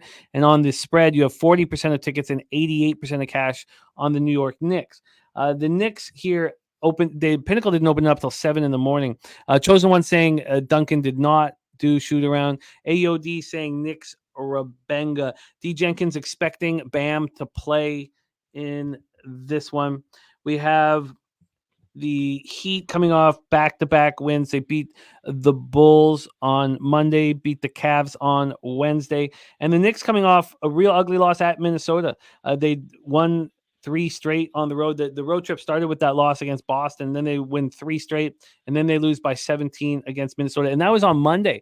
So this is a Knicks squad, a rested Knicks squad that's been off for a little while. We have penny bombs on Kyle Lowry, 7 or more assists at plus 250. Let's hear what LJ has to say about this one. Take it away, LJ. Madison Square Garden. Yes, sir. And you say Knicks have been off for a while, man, and they are the home favorite for a reason. This is a revenge spot. The Heat knocked them out in the playoffs last year. So I think the Knicks had this game circled on their calendar coming into this season. And not to mention the Heat, 4 straight road games. 9 of their last games 8 of them have been on the road. So they've been on the road a very long time. So are they even motivated to come into the Madison Square Garden and make a point versus the Knicks? You know, that's just something that we just have to wait and see. They're on a back-to-back as well. They got the Nets tomorrow night. So I don't know what kind of situation they're going to be looking for, man. The Knicks, you know, they're playing well right now at the crib. 3 days off, like you just mentioned, coming off a 5-game road trip. 6-2 against the spread in their last 8 games. Number 2 offense last 5. So they've been playing very well. 6-4 in their last 10. So if I have a strong lean to the Knicks. I did make a bet because I have too much going on right now. I don't want to have a lot of action coming out of the Thanksgiving break. You know, I just want to take it easy. But I have a very, very hard lean to the Knicks. You know what I'm saying? Home favorite in front of the crowd. I've always mentioned that on Friday nights. These home teams love playing in front of their home crowd. So if I had my money on it, if I had to make a bet, I will bet the Knicks just because of the revenge factor versus the Heat. But the Heat has been playing well, especially on the road. Like I just 8-2 against the spread on the road in the first quarter, 10-1 against the spread in the first half, the last 11. So they've been playing well. And this is without Tyler Hero. So I don't know how they're going to respond. They may want to let the Knicks know that we still own y'all, you know. So this game could go either way, in my opinion. I root for the Knicks to win, but ultimately at the end of the day, I'm going to have to stay off. Interesting. I'm interested in the Knicks. I'll have to make this decision later. Great job by Chosen One getting the Knicks -3 and -114. There's Juan Ruiz in the house. What up, Juan? Had the pleasure of meeting Juan in Miami. Low bag Summit of Champions. My guy Juan, he's money in the bank. All right, let's move on. 7:30 p.m. Eastern. Chicago Bulls 5-11, 1-5 on the road at the Toronto Raptors. 7-8, 4-4 at home. Scotiabank Arena in Toronto, Ontario. It's funny. You talk about revenge. It's a little different when you get knocked out of the play-in, but I often wonder, you know, do the Raptors care? I really no. They care about playing good basketball, but do they care that the Mhm. Bulls knocked them out? That DeRozan and Levine made them look bad? I mean, I don't know if they do. I don't know if they do. But No. I remember. I'm angry. Let's talk about the line history here for this one and set the table up for LJ over here and get this up. Jesus, 42-13 in the second quarter for OU. That's absolutely nuts. Okay, here we go. Raptors, Bulls. Raptors back at the house. Bulls coming off back-to-back losses, ugly losses. 118-100 in the second half of a well, 2 games in 3 nights at home versus Miami. And then they lose at Oklahoma City 116-102. We had the Raptors +3 on Wednesday night. I've not seen, and maybe it's just because I'm really close with this Raptors team, but I've not seen a market more efficient for when the Raptors, whenever you see the Raptors line where you're like, whoa, that really? It's because they're going to take care of business.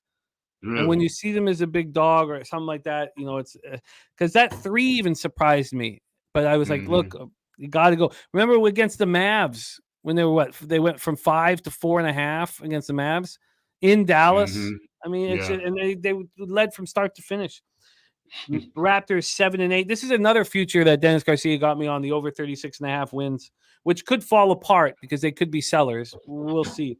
They've won 2 of their last 3, and at home just 4-4 on the year. Saturated says Bulls are dead men walking.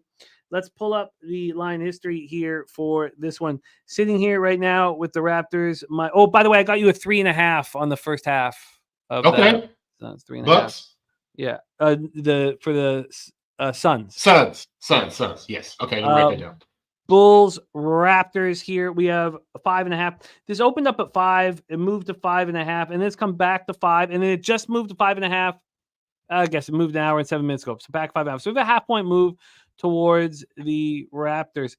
I don't know if I've bet the Raptors as a favorite all year. I'd have to see what games they were a favorite in, but obviously I don't find that appealing. This total is sitting at 217. It opened up at 216.5. It's sitting at 217 right now. We have a half-point move to the over. Let's take a look at the cash flow then for this spot. 69% of tickets, 71% of cash on the Raptors, and it's not really moving from this line that Pinnacle dropped.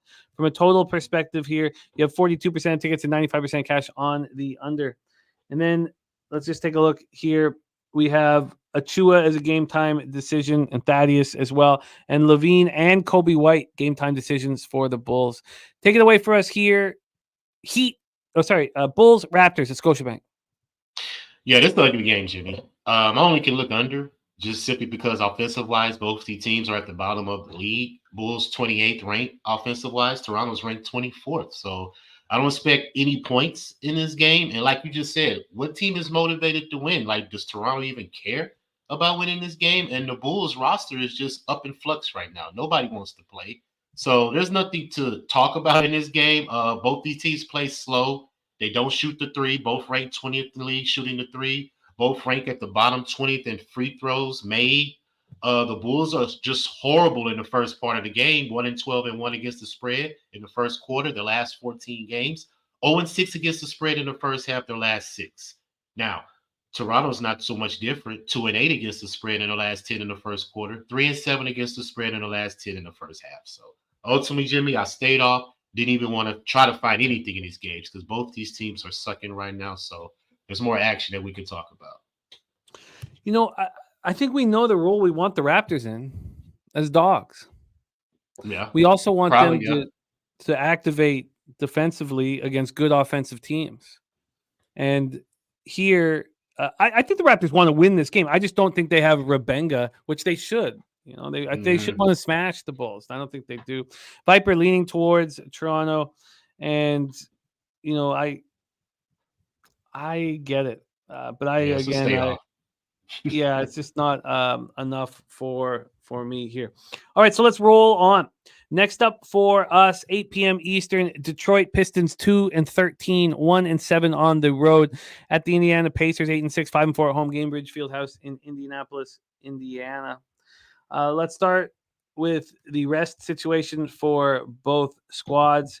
We have the Pistons on this long losing streak. They didn't play on Wednesday. It was one, almost everybody else did. They start the season 2-1. Cunningham goes for 30 and for 25, and and then they disappear. Then everything ends. They are now on a 12-game losing streak. They play some of these teams hard. I mean, they cover often. They got destroyed by the Raptors in Toronto on Sunday night. Came back and only lost by 4 in that game when Jokic got the bounce, got the boot. They seem to play up to the level of their competition, but man, the Pacers are a dangerous team. But they are dealing with injuries as well. Halliburton, Nembhard, and Naismith, all game time decisions. So we'll have to see what happens there. And then let's pull up the line history here for this one. From a total standpoint, the Pacers are playing, so it's going to be high, 243.5. This opened up at 247 and got up to 249. So judging by the 243.5, you have to imagine that Halliburton is not playing. You have to. I agree. So let's go over to the point spreads here. From a spread perspective, you have Indiana as 7.5 point favorites. That's juiced. They opened up at 9. They were at 9. So there was a 1.5 point move at 11 a.m. And that's because the information that Halliburton was not playing must have come through. So take a look at the cash flow here then for this one. We have, here we go. We have on the total, 73% of the tickets and 69% of the cash is on the over. Sorry about that. And then go figure. From a spread, but I think those guys got screwed when I'm sure that they thought they were going to beat a massive line movement towards the over, and then they find out that Halliburton's on it. 82% of the tickets and 78% of cash on the Pacers. Take it away for us here. Saturated says no Halliburton. Mathurin probably gets a boost. And Saturated says, wish my book had McConnell assist. Penny Bomb's looking at Thompson, 10 or more rebounds. He's also got Cade Cunningham double. Mark Schlimberg says Duran is off the injury report. Take it away for us here, LJ. Pistons, Pacers.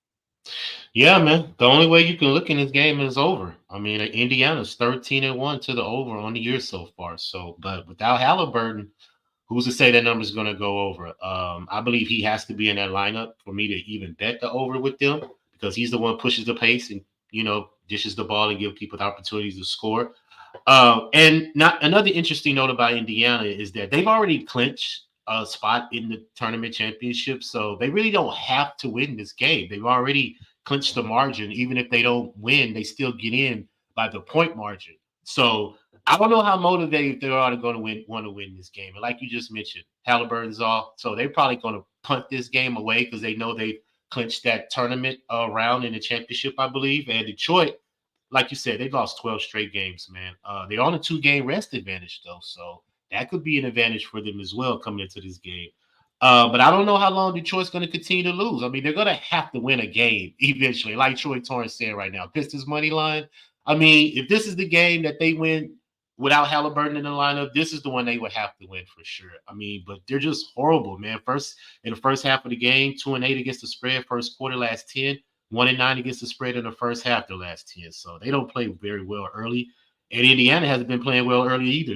They're 4-6 against the spread the last 10 in the first half. So I stayed away, Jimmy. I don't have anything to tell you in this game, but I would lean Detroit just because I don't think they're going to lose every game. And Halliburton's out. They don't care about winning this game for as tournament purposes. So Detroit could easily cover this spread and possibly win, but I'm not taking anything. I am going to take the Pistons here on the spread. Okay.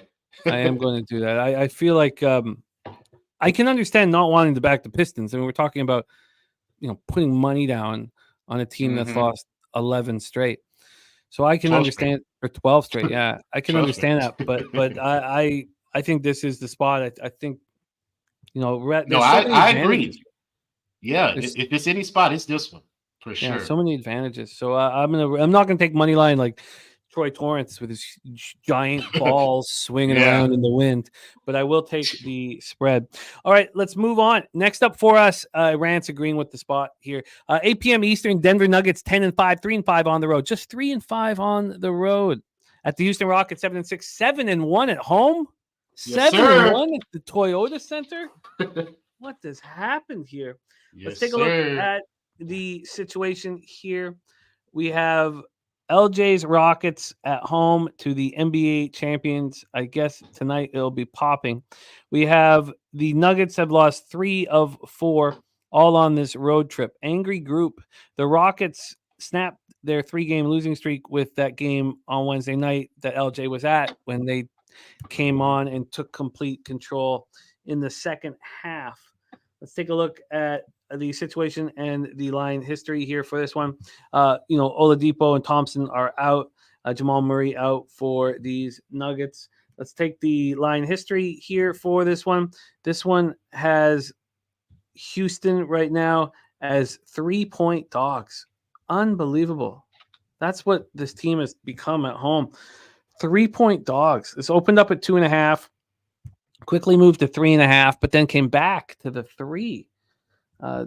This is wild, absolutely wild that there would be such a short, dog. Excuse me. From a total standpoint, we have a 215 here, 215 minus 112 to the under, opened up at 216. So then we pull up the cash flow for this spot here, and we have. This will tell the tale for me whether I move on it. 35% of the tickets and 45% of the cash on the Houston Rockets, 46% of the tickets and 70% cash on the under. Wow, this feels like the market is putting up a number where they know they'll get Denver Nuggets bets. And it makes me very interested in the Rockets. Take it away, LJ. Your Rockets at the Toilet Center. Yes, you should be very interested in the Rockets simply because they're at home. And they almost pulled a dud last time at home, but they had to come back and beat Memphis. But all in all, Jimmy, I can't stress enough about how Udoka has changed this Rocket organization. Simply because on the defensive side of the ball, they're top 5 in defensive efficiency after being ranked at the bottom the last 3 years. They're top 5. So you're not just going to come in here and score 120 points on the Rockets anymore. It's just not going to happen. And not only that, turnovers. They were averaging 16 turnovers a game the last 3 seasons. This year, they're only averaging 12, which is number 3 in the NBA. Let's go to the transition, fast break points. They were ranked 30th the last 3 seasons in allowing fast break points. This year, they're only allowing 7, which is what? Number 1 in the NBA. So he has drastically changed the defensive side of the ball for the Rockets. And the fact that he's done that have made them be in these games. Actually, they're winning these games. And tonight, I don't think it's going to be any different. I don't care if the champion's coming in here because Denver's ATS on the road has been horrible for the season so far. But all in all, Houston 7-1 against the spread in the last 8 in the first half at home, Jimmy. Denver 5-2 straight up in the last 7 in the first half. So I usually take the Rockets first half, but the fact that Denver does keep it close, I'm going to stay off of that. But I'm going to take this one. Denver's averaging 57.5 points in the last 5 games in the first half. The Rockets are averaging roughly around 49, 48 points in the first half, their last 5. That gives me at a 107 first half total. And the number is at 110.5.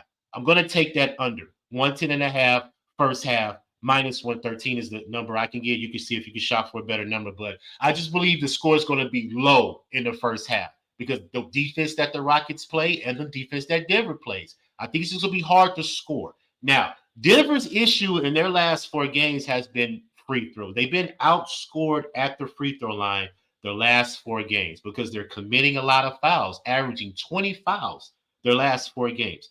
Now, the Rockets also give up a lot of free throw attempts as well. So I believe whoever can stay out of foul trouble and win the when you get into the penalty, whoever wins that battle is going to win the game. So that's just my opinion. I believe that the Rockets are going to stay in the game, and I'm going to take them for a game plus the 3, simply because of the record that they have at home, playing in front of their home crowd. It's Friday night. Y'all know how I feel about home crowds playing in front of their crowds on Friday night. So the Rockets have been humming at home. I'm going to continue to ride the streak.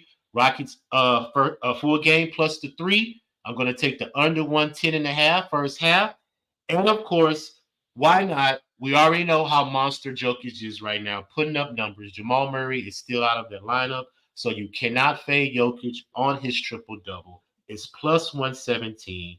He's had a triple-double 2 out of the last 3 games versus the Rockets, and his PRA is at 51.5, minus 120.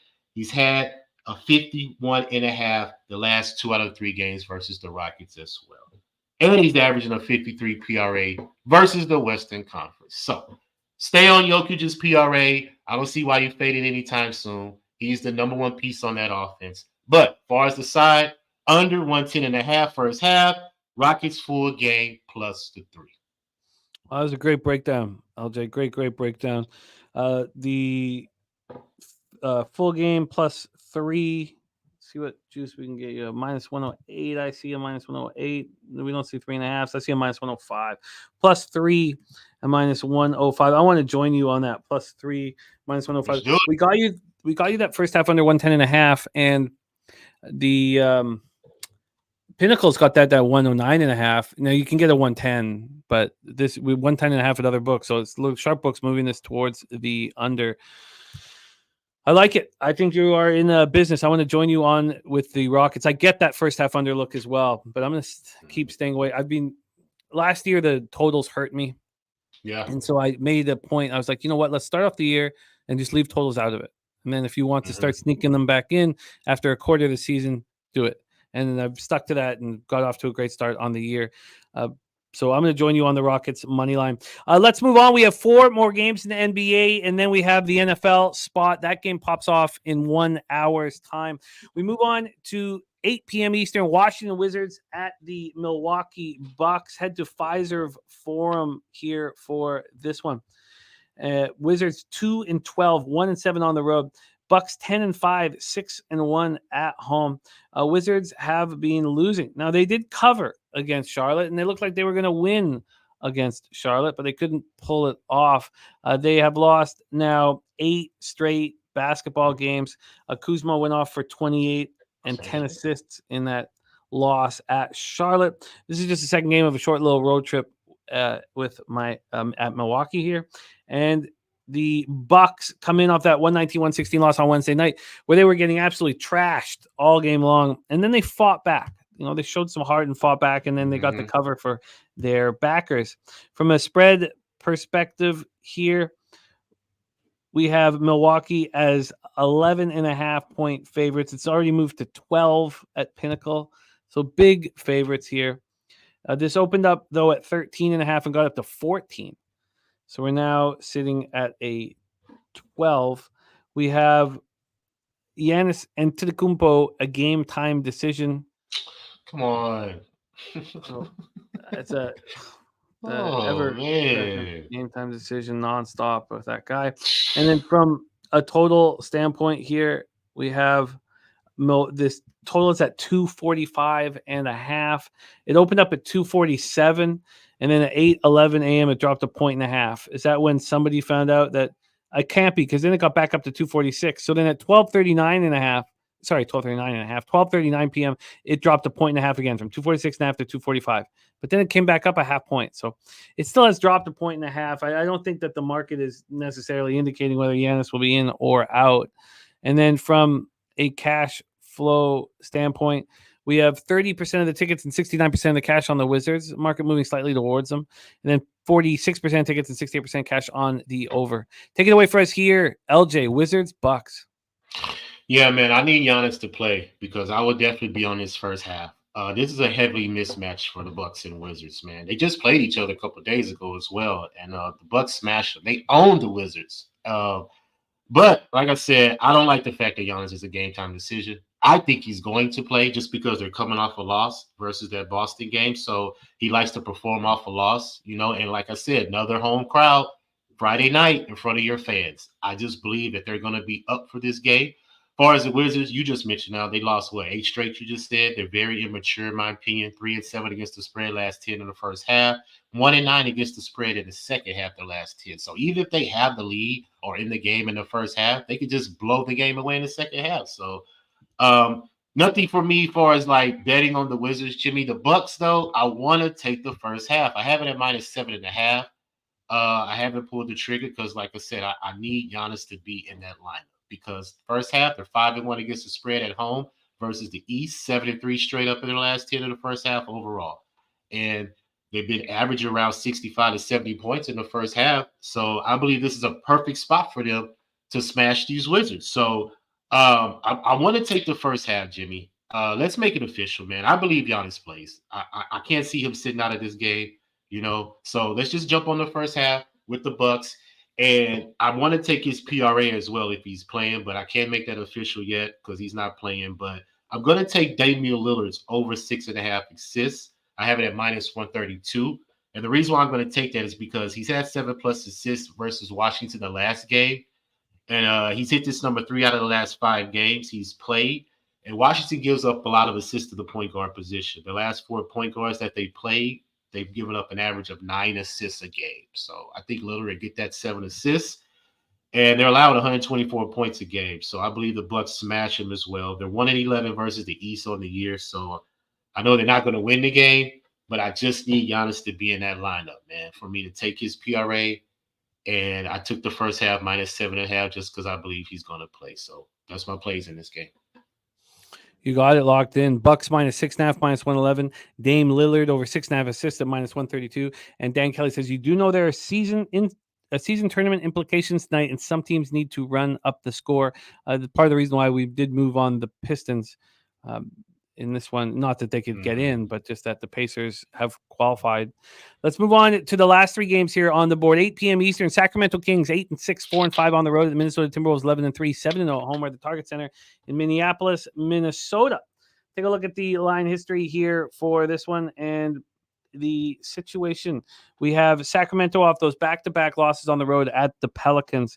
They lost 129-93, and Dutch talked about the height disparity between the Kings and the size and height disparity between the Kings and the Pelicans, and how the same thing was going to happen here. And yet I still felt like the Kings were going to bounce back, and they did bounce back. But down the stretch, they fell off, and the Pelicans won 117-112. The Timberwolves have won 3 straight, the last 2 at home. They beat the Knicks by 17 and the Sixers by 13, an Embiid-less Sixers squad. And then we see that this is the final game of a short little 3-game homestand. They hit the road tomorrow to Memphis, and they play Memphis on Sunday. Looking at the line history here for this one, let me pull this up. And, of course, need to know the injury situation. Murray out, Alex Len out, Keon Ellis out, and Jones a game-time decision for the Kings. And then for Minnesota, McLaughlin, McDaniels, and Clark are all out. Line history-wise, we have – here we go. And Andrew G says puck drop, Bedard versus Matthews. Here for the line history, we have Minnesota sitting at -4, -108. They opened up at -3.5. There's been a half-point move towards them. And then from the total scenario here,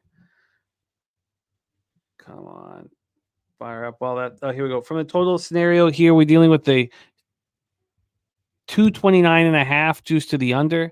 Opened up at 230.5. It's dropped 1 point. And Dan Kelly says Milwaukee smart. They will run up the score. Saturated says Gobert. He says fading Sabonis. Then Gobert rebounds. And then from the cash flow in this one, we have 73% of the tickets and 85% of cash on Minnesota. And it's only moved a half point in the direction. 68% of tickets and 66% of cash on the over. Take it away, LJ. 2 games after this one, Kings, Minnesota.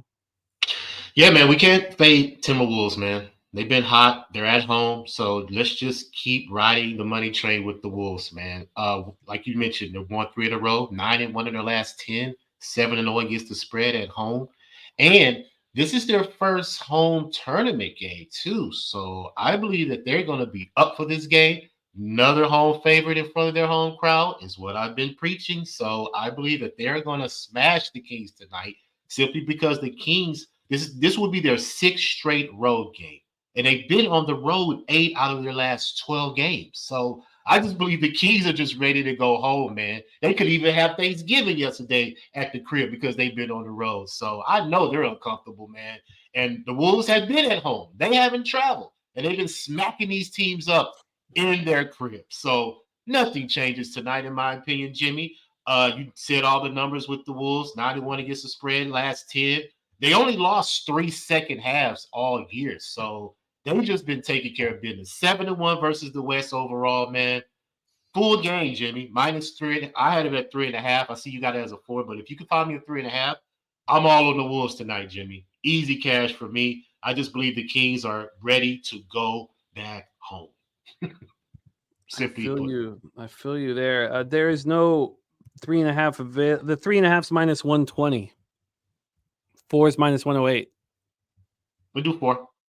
-4 at minus 108. Our guy Rez Mob in the house. He joined us for Pubapalooza 1. He's money in the bank. He was so much fun to hang out with. He's asking, when is Pubapalooza? Let me fire this up for you. We got it all set, Rez. I think Rez Mob. Rez, and it's man, we're pumped up about it. Pubapalooza 2024, March 22nd to 24th. Flying on the 21st, the Thursday or earlier. Fly out on the Monday, the 25th. Oh, it's gonna be fun, man. Going to be very, very, very fun. There it is right there, Rez, my man. All right, let's roll on to the next spot on the board. Speaking of Pubapalooza, we have the San Antonio Spurs in action at the Golden State Warriors. We're going to get a chance to see Wemby on the Saturday night at Pubapalooza.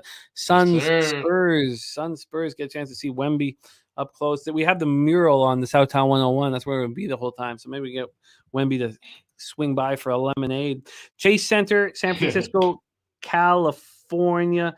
Let's set this one up. We have 2 more games before we head over to NFL, and then we have our live stream popping off in under an hour.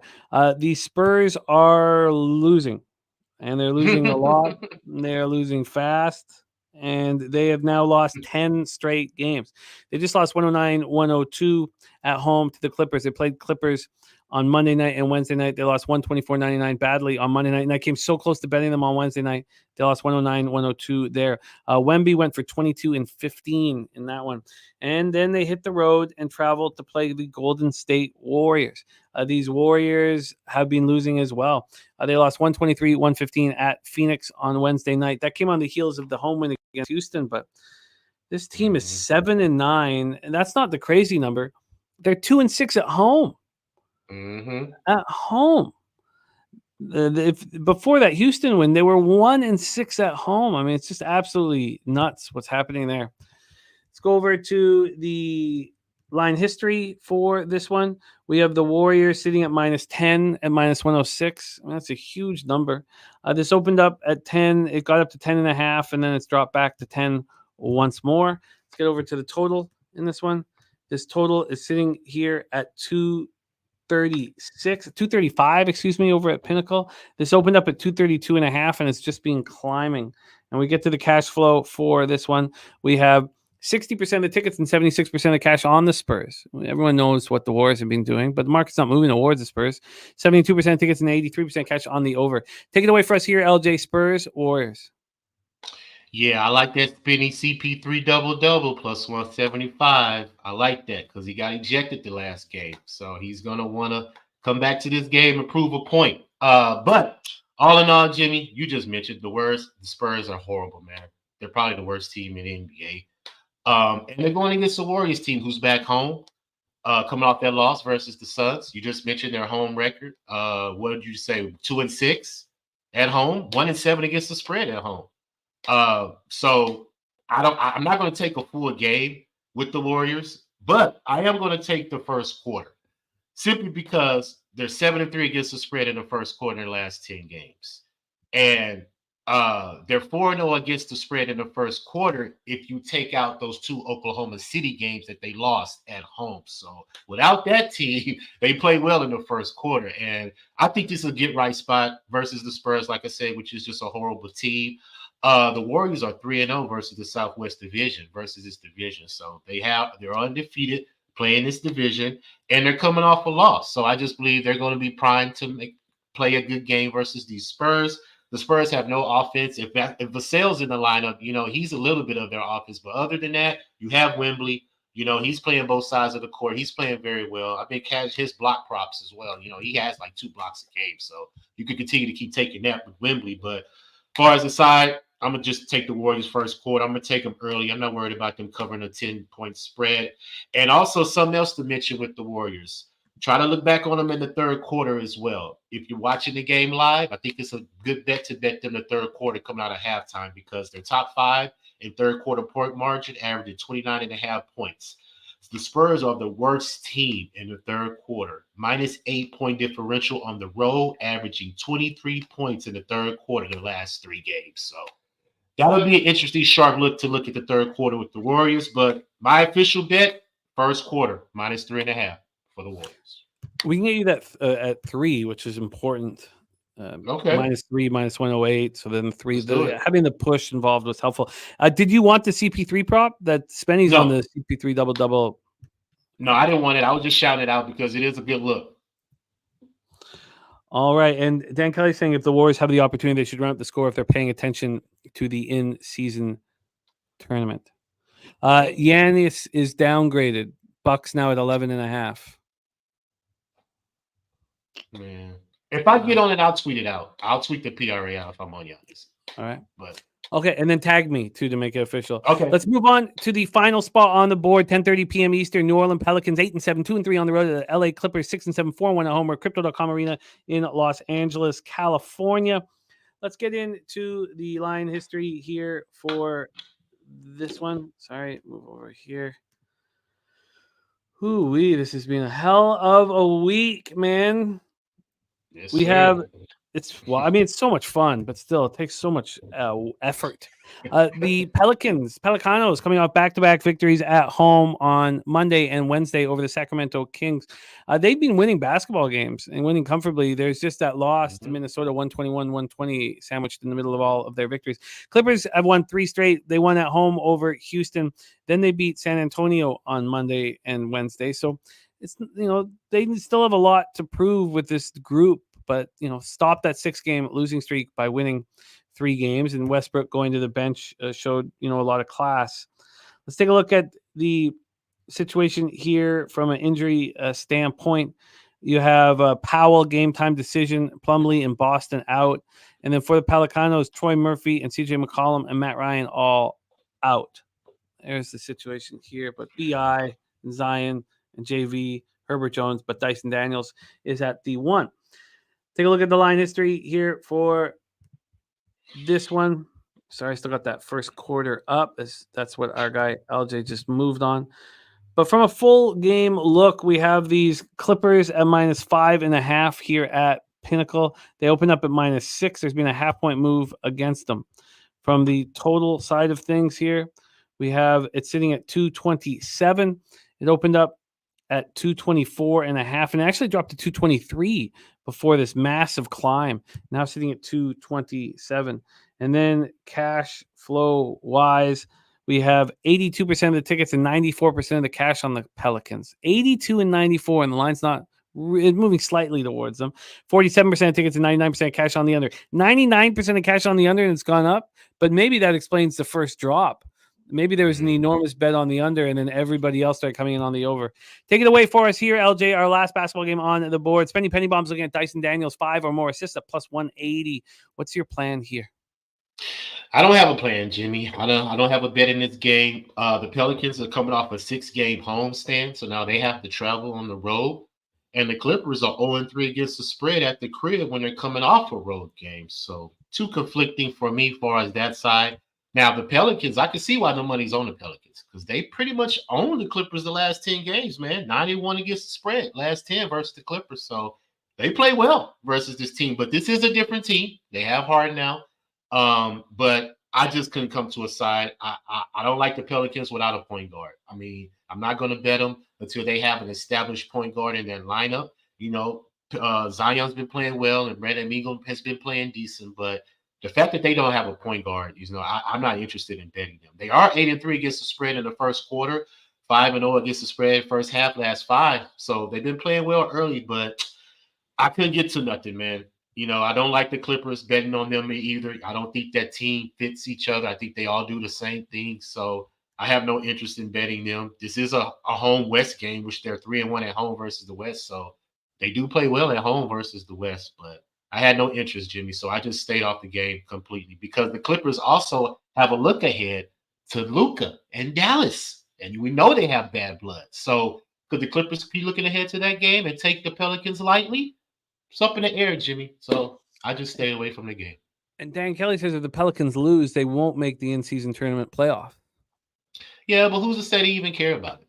You know, I mean, you never know with these teams. You But, don't you know. know, That's true. yeah. Yeah. All right, there you go. Let's review all NBA before. Yeah, we just need 3, Ronnie. Just need 3. It's not easy going up against Razor and Dave Rogers. See if we can pull this one out. So Magic, I'm going to move on to Magic. I'm going to see if I can get a plus Okay. 5.5. I'm going to move on to Magic myself. You stayed off that spot, but you did move on the Suns. First half minus 3.5 and full game minus 6.5. I'm going to move on the Knicks. I had Raptors. I took that off. And the Pistons. I'm going to move on to Knicks, Pistons, and Rockets. Rockets are the next spot you're heavily involved in. You have Denver, Houston, first half under 110.5. Rockets plus 3, minus 105. And Jokic triple-double, trip-dub, plus 117. Then you have the Bucks minus 6.5 and Dame. That's first half. Yes, first half. Yeah. And Dame Lillard over 6.5 assists at minus 132. You have the T-Wolves minus 4 at minus 108. And you have the Warriors first quarter at minus 3. And then you've stayed off Pelicans, Clippers. That is our NBA breakdown for Friday, November 24th. We move on to NFL and our final game on today's show. Let's get after it. We have our guy, Mikey M, hosting this live stream. And it's popping off in 10 minutes, I believe. It starts, or it might have started now, but I think it starts in 10 minutes at 2:30. Let's hammer this away. So first off, Troy and I moved on the under 41. We moved on the under 41. We moved on the under 41 on Tuesday. So let's take a look and see what we are dealing with from a market standpoint. Now, I'm in a pool where I have to pick sides in each game. I took the Jets at plus 10. It's one thing to, press a button in a pool you're in. It's another thing to bet them. And I can't bet them. And not only that, I don't know if I'd be able to move live if they went down a touchdown. I don't know how we're supposed to sit here and have confidence in Tim Boyle. I don't think that he's worse necessarily than Zach Wilson. I mean, he probably is. But yeah. I need to see that work. This was a huge move. I mean, is Zach Wilson really worth the 2.5 points? I mean, he's not. This got up to 10, and now it's at 9.5, a slightly juiced to the Dolphins. There were 9s on the board here, and I can't do it. We talk about the stakes being high and how important everything is.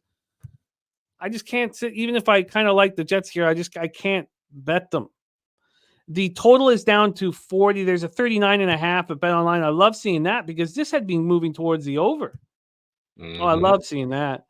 That's a relief. This opened up at 42 and it dropped to 41. It was 41 during our show, and then it's dropped to 40. So why did I think this was going to go over at over 141.5? I really did at one point, but Pinnacle's gave me no reason to feel that way. So Troy and I got the under 41, 48 Fahrenheit, partly cloudy, 10 miles per hour. The wind picked up. There were supposed to only be 3 mile per hour winds when we looked at this on Tuesday. So the wind has picked up. We've seen that this 41 has dropped to 40. That gives me some confidence here from a point spread perspective. Oh, we did that already. 9.5. Okay, my bad. And then cash flow here for this one. Get over here. And here we go. We have 27% of the tickets and 47% of the cash on the Jets. Look, the Jets is a sharp bet. I really think so.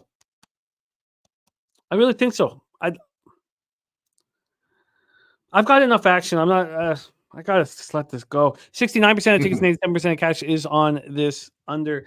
Let's set this up here. And one of the great things about this setup is we've already seen and been given action here from Spenny, Penny Bombs, and others. Where did I copy and paste? I must have. Where the hell did I put it? Sorry, I know I did copy and paste it. I guess I've lost I had it right here. I think there it is. Sorry. Okay. Spenny, Penny Bombs. We have Nasty. Nasty Nate's got 3 units on Tyreek Hill over 5 receptions. Spenny, Penny Bomb has Raheem Mostert over 16.5 rush yards and over 80.5 rushing receiving. Backing Mostert. We know that Achan re-aggravated his groin or hamstring, whatever it was. Cedric Wilson over 10.5 receiving yards. Garrett Wilson over 51.5 receiving yards. And he's waiting for the receiving yards if they list it. For his anytime TD, spending on Jeff Wilson Jr. at plus 240, Cedric Wilson plus 900, Jalen Waddle plus 175, Garrett Wilson plus 240, Xavier Gibson at plus 600, and Rucker at plus 1,800, 18-1 for him. And for me, this football game, I have not seen the Dolphins do anything on the road that would predicate them being a double-digit favorite. I've not seen it, but I just can't back Boyle. Dolphins come in off an underwhelming 2013 win at home versus the Raiders. They're undefeated at home. They look great at home. Whatever. This is in MetLife Stadium. Tua Tagovailoa, 328 yards, 325 yards, 2 touchdowns and a pick. He also lost a fumble. And Tyreek Hill was excellent. But everything changes when they go out on the road. Mostert looked good. And, I think he's a very average or below average even running back. They have the best red zone offense in the NFL. They score touchdowns on 73.5% of their times drives, but that's their season-long record. That's not what they do on the road. Then they struggle on third down. For this high-octane offense, they're 17th in the league offensively on third down. They only convert third downs 38.3% of the time. Their defense is strengthening. Now, they have issues. They have issues in the red zone. They're 29th in the league defensively in the red zone, but they've been much better of late. And Jalen Ramsey coming back is a big reason why that's all happened. And their rush defenses look pretty good of late. What the hell are the Jets going to do, with Tim Boyle? I don't know how we can look. They're the worst third down offense in the league. They're the worst red zone offense in the league. Is it going to get better or worse with Tim Boyle? I mean, it just makes things difficult here. So take it away, LJ. I'm comfortable with my action on the under, and I'm not going to move on the Jets, even though I kind of lean there. Nasty Nate is on Hill first touchdown. And look at Swiss Horton, Degen mode activated, sweating EuroLeague basketball. I love it. Spenny says these bastards won't list Rucker. Andrew G says the Jets cover 10. Look, I think so too. But AOD giving us final score of Dolphins 38, Jets 6. Tua Tagovailoa interception is the stacks play today from Justin McElvey. Ron Lofton on the Hall over 80.5 rush and receiving. Stimmy OG big on the Jets plus 10.5. Whenever I correlate with Stimmy, it's a very high ROI. But I'm not going to do it here. Take it away for us, LJ. What are your thoughts on this great standalone Friday football game? Yeah, I believe the total is going to go under as well. I bet it with y'all on the show for under 41.5, and I already stepped on it again, under 40.5. I just believe I have Miami winning 24. I have the Jets scoring 12. That gets you at a 36 total right there. So you just mentioned Tua on the road, man. He's not good. He's only 2-5 in his last 7 games on the road. If you count that Germany game, he's 2-6 in his last 8 games on the road. So doesn't play well in this spot. But versus the division, he plays pretty well. 15-6-1 against the spread since 2020 versus the division. So if you just want to count that, as an ATS, then hey, he will cover that 9.5. But I don't believe he will, just because of how they've been playing this year. You mentioned how they are on third down. The Jets are just as worse. So both teams struggle on third down. Both of them struggle kicking field goals. The Jets averaging 6 punts a game, which is ranked 3rd in the NFL. So they don't move the ball. And the both defenses are playing well now. Ramsey's back on their defense for the Miami. And the Jets defense is only giving them 19 points at home. You know what I'm saying? So I believe both defenses will come to play. I think it's going to be a struggle to score, in my opinion. I'm looking at field goals, to be honest with you. I think the Jets get a couple. I think Miami gets a couple. Tua may get 1 or 2 touchdowns, but I don't just think they're going to blow out the Jets like that. So that's my opinions, but I definitely stepped on the under 41.5, and I took it again at under 40.5. Those are my 2 bets for this game.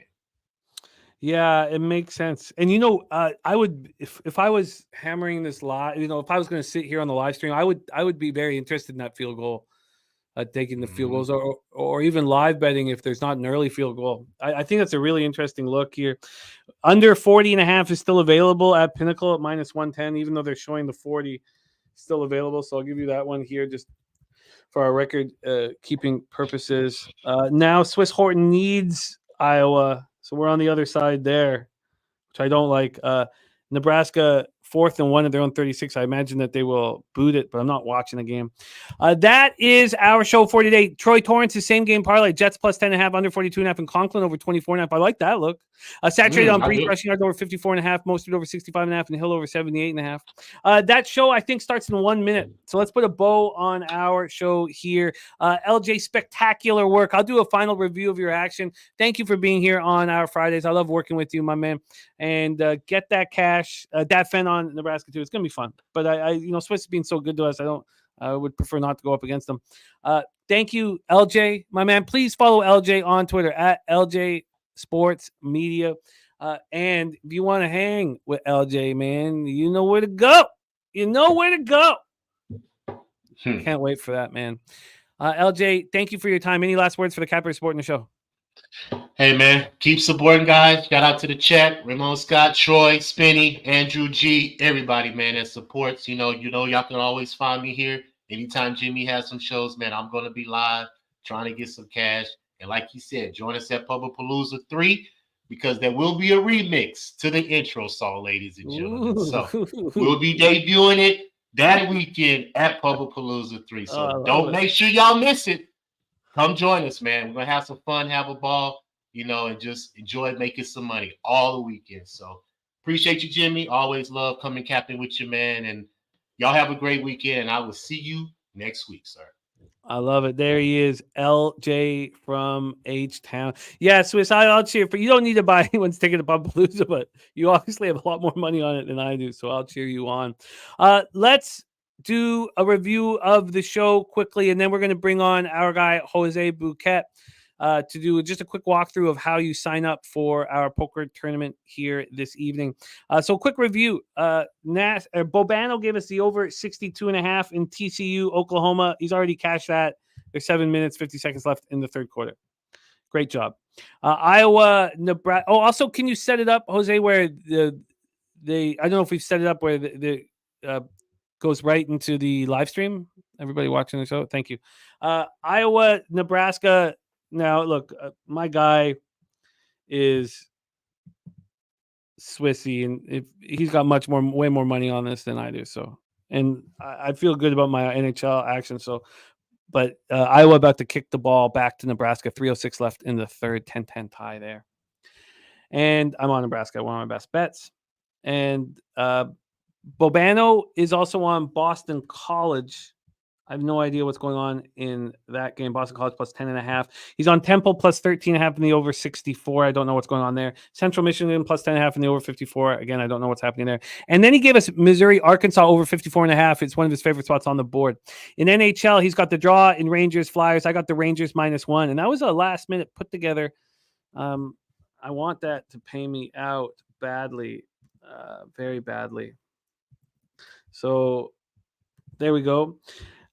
3-0 right now. 1-1 Toronto, Chicago, 2-1 in Detroit, Boston. Bobano's on Toronto in regulation, team total over 3.5 in the over 6.5. He's on the over 6.5 in the Oilers Washington game. I'm on the Oilers -1. He's on the I've got to move on that game. I got 28 minutes. He's on Predators Blues over 6 -110. I'm moving on the under 6.5 in Columbus, New Jersey. I don't care about the trends. I just don't see it X's nose wise. Maybe this blows up my face. We'll see. Devils and the over 5.5 for Bobano. Kings, Ducks. I'm on the Kings -1. I'm surprised Bobano didn't move on that one. Bobano's on the Habs team total over 3.5 at +114. Spreadsheet play today is the Montreal Canadiens -138. Bobano's on the over 6.5 in Pittsburgh Buffalo. He's on the Senators -125. Senators -125. Bobano is on the Lightning +156. Bobano's on the over 6.5 in Winnipeg, Florida. He's on the first period over 1.5 in Calgary, Dallas. I'm on Dallas -1. He's on the Avs money line in the over 6.5, and I'm moving on the Canucks. I haven't bet that yet, so I got those two bets that I need to make. And I'm moving on USC. Cab gave us North Carolina -3.5. What's going on there for Cab? Let's find that out right now. 44-43. They were in control for a little bit, but that has fallen off here.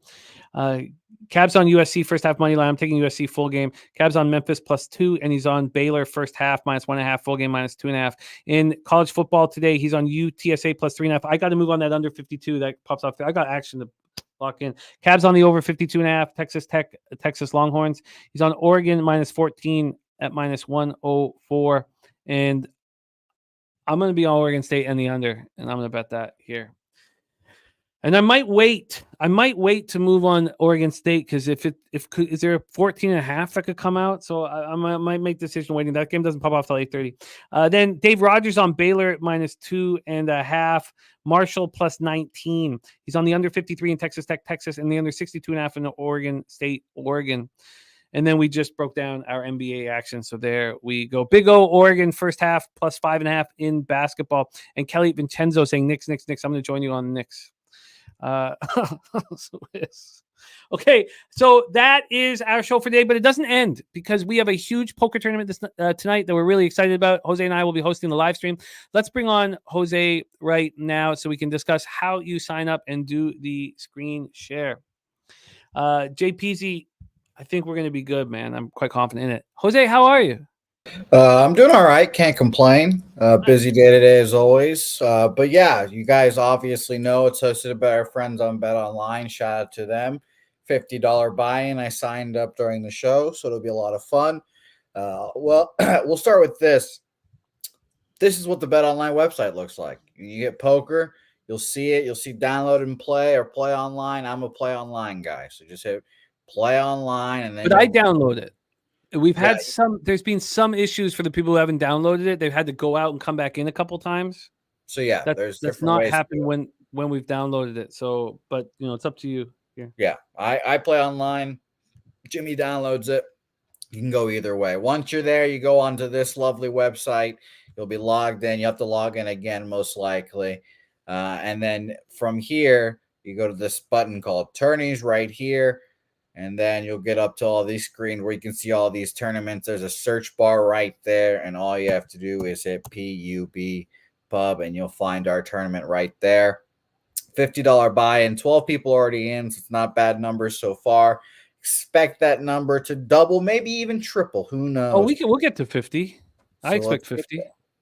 We will get there, hopefully. And then all you have to do is register. You'll do the buy-in from there. If you're having troubles transferring your sportsbook money into your poker account, you'll hit that green $ there, and you'll see the rest of it there. You'll see from to all that, et cetera, et cetera. So it's pretty easy. It's a fun time, and we'll be live here today. 8 p.m. is when the tournament starts. Our live stream starts at 7:45, and James the Bag does have a little old bounty on his head, so it'll be fun to see who gets it already. Rushia signed up, and Rushia was collecting them last time. Hopefully it's a Canadian. Hopefully it is a Canadian. That would save you some money. It would. I have sent it to Rushia. Taking a look at who's in right now. Dave Rogers, a.k.a. Butt Stuff. Of course. Big Scott. Our guy Big Scott's in Detroit. Lenny's in. Tim Earl of the Earl Sports Bets squad. My mom's going to be in it too. And, Nicholas Earl's going to be. There's so many cappers that aren't in it. There's Guillermo Zertucci. He's already in it. Nasty Nate, Rushia. And it's just going to grow and grow. And this is the same situation as last time. It's with the blinds, 125 big blinds. It's just smaller denominations, which I kind of like. It's kind of confusing with the giant denominations. So I'm excited. I'm really excited. We're going to have a lot of fun tonight. And that password is all caps as well. Mm-hmm. Just so everyone. Nice. Pub Sports, Nav, all caps there. So, look, Swiss Horton's going to play. All right, Swissy, maybe Swiss will get you, Jimmy. Yes, and Swiss, if any of you guys want to join us on screen for it, we'd love that. So, everyone's invited on screen as well. We'll have the poker tournament tables live on screen as well tonight. It'll be a whole lot of fun if you guys have not done it before. It's fun, and I play and host. Jimmy hosts and play as well, obviously. So it'll be fun. We have to get Pete obviously in it too. I haven't heard from Pete. Who knows what's Pete doing on Thanksgiving? I don't know what that guy does on a daily basis, let alone on Thanksgiving. So he's a very mysterious man. Yeah, Juan Reese is down. Juan's coming. Come on, Juan. Oh, beautiful. I'm gonna text him right now. $50 buy, and it's gonna be a nice fun time. I'll probably be who knows what my mood's gonna be in. It's gonna be an interesting day. I have to go do some physical activity first, and then get into all my nonsense. But the Jets game will probably put me in a sour mood, so I can't wait.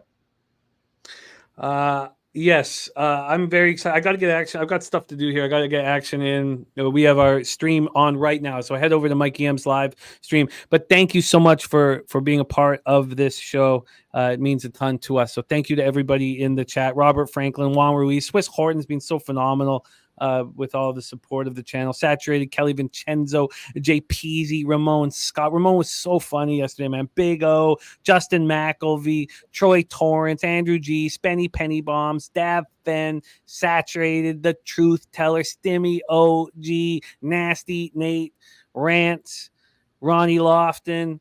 Thank you guys. Mark Schillingberg, AOD, Dan Kelly.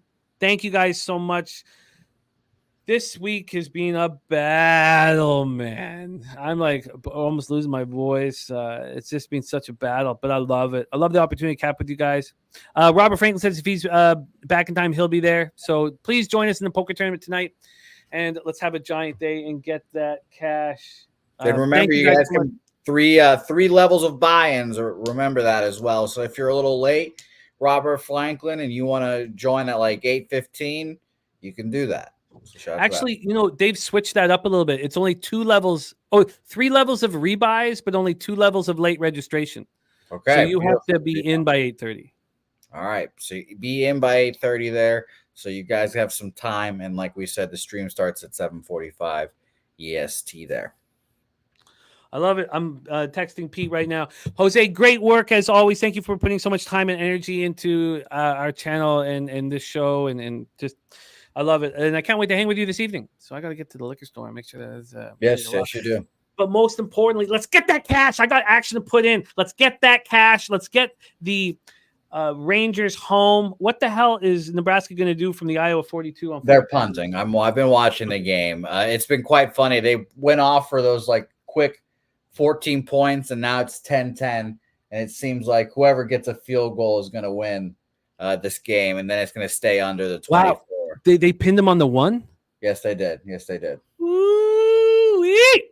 Well, you'll be happy to not be watching this game because Brock Purdy's brother was running down the field like open space, and he just kicked the ball off his leg and fumbled, and it was almost Iowa ball. But luckily they recovered it, and now they've got him pinned at the 1. So it's been an interesting game to say the least. Wow. All right. Let's get that cash. Thank you guys for watching. Thank you, Jose. Let's get that cash. I got action to put in. We've done really good work. We've done really good work this week, and we're running nice right now. Let's keep running nice. Leche!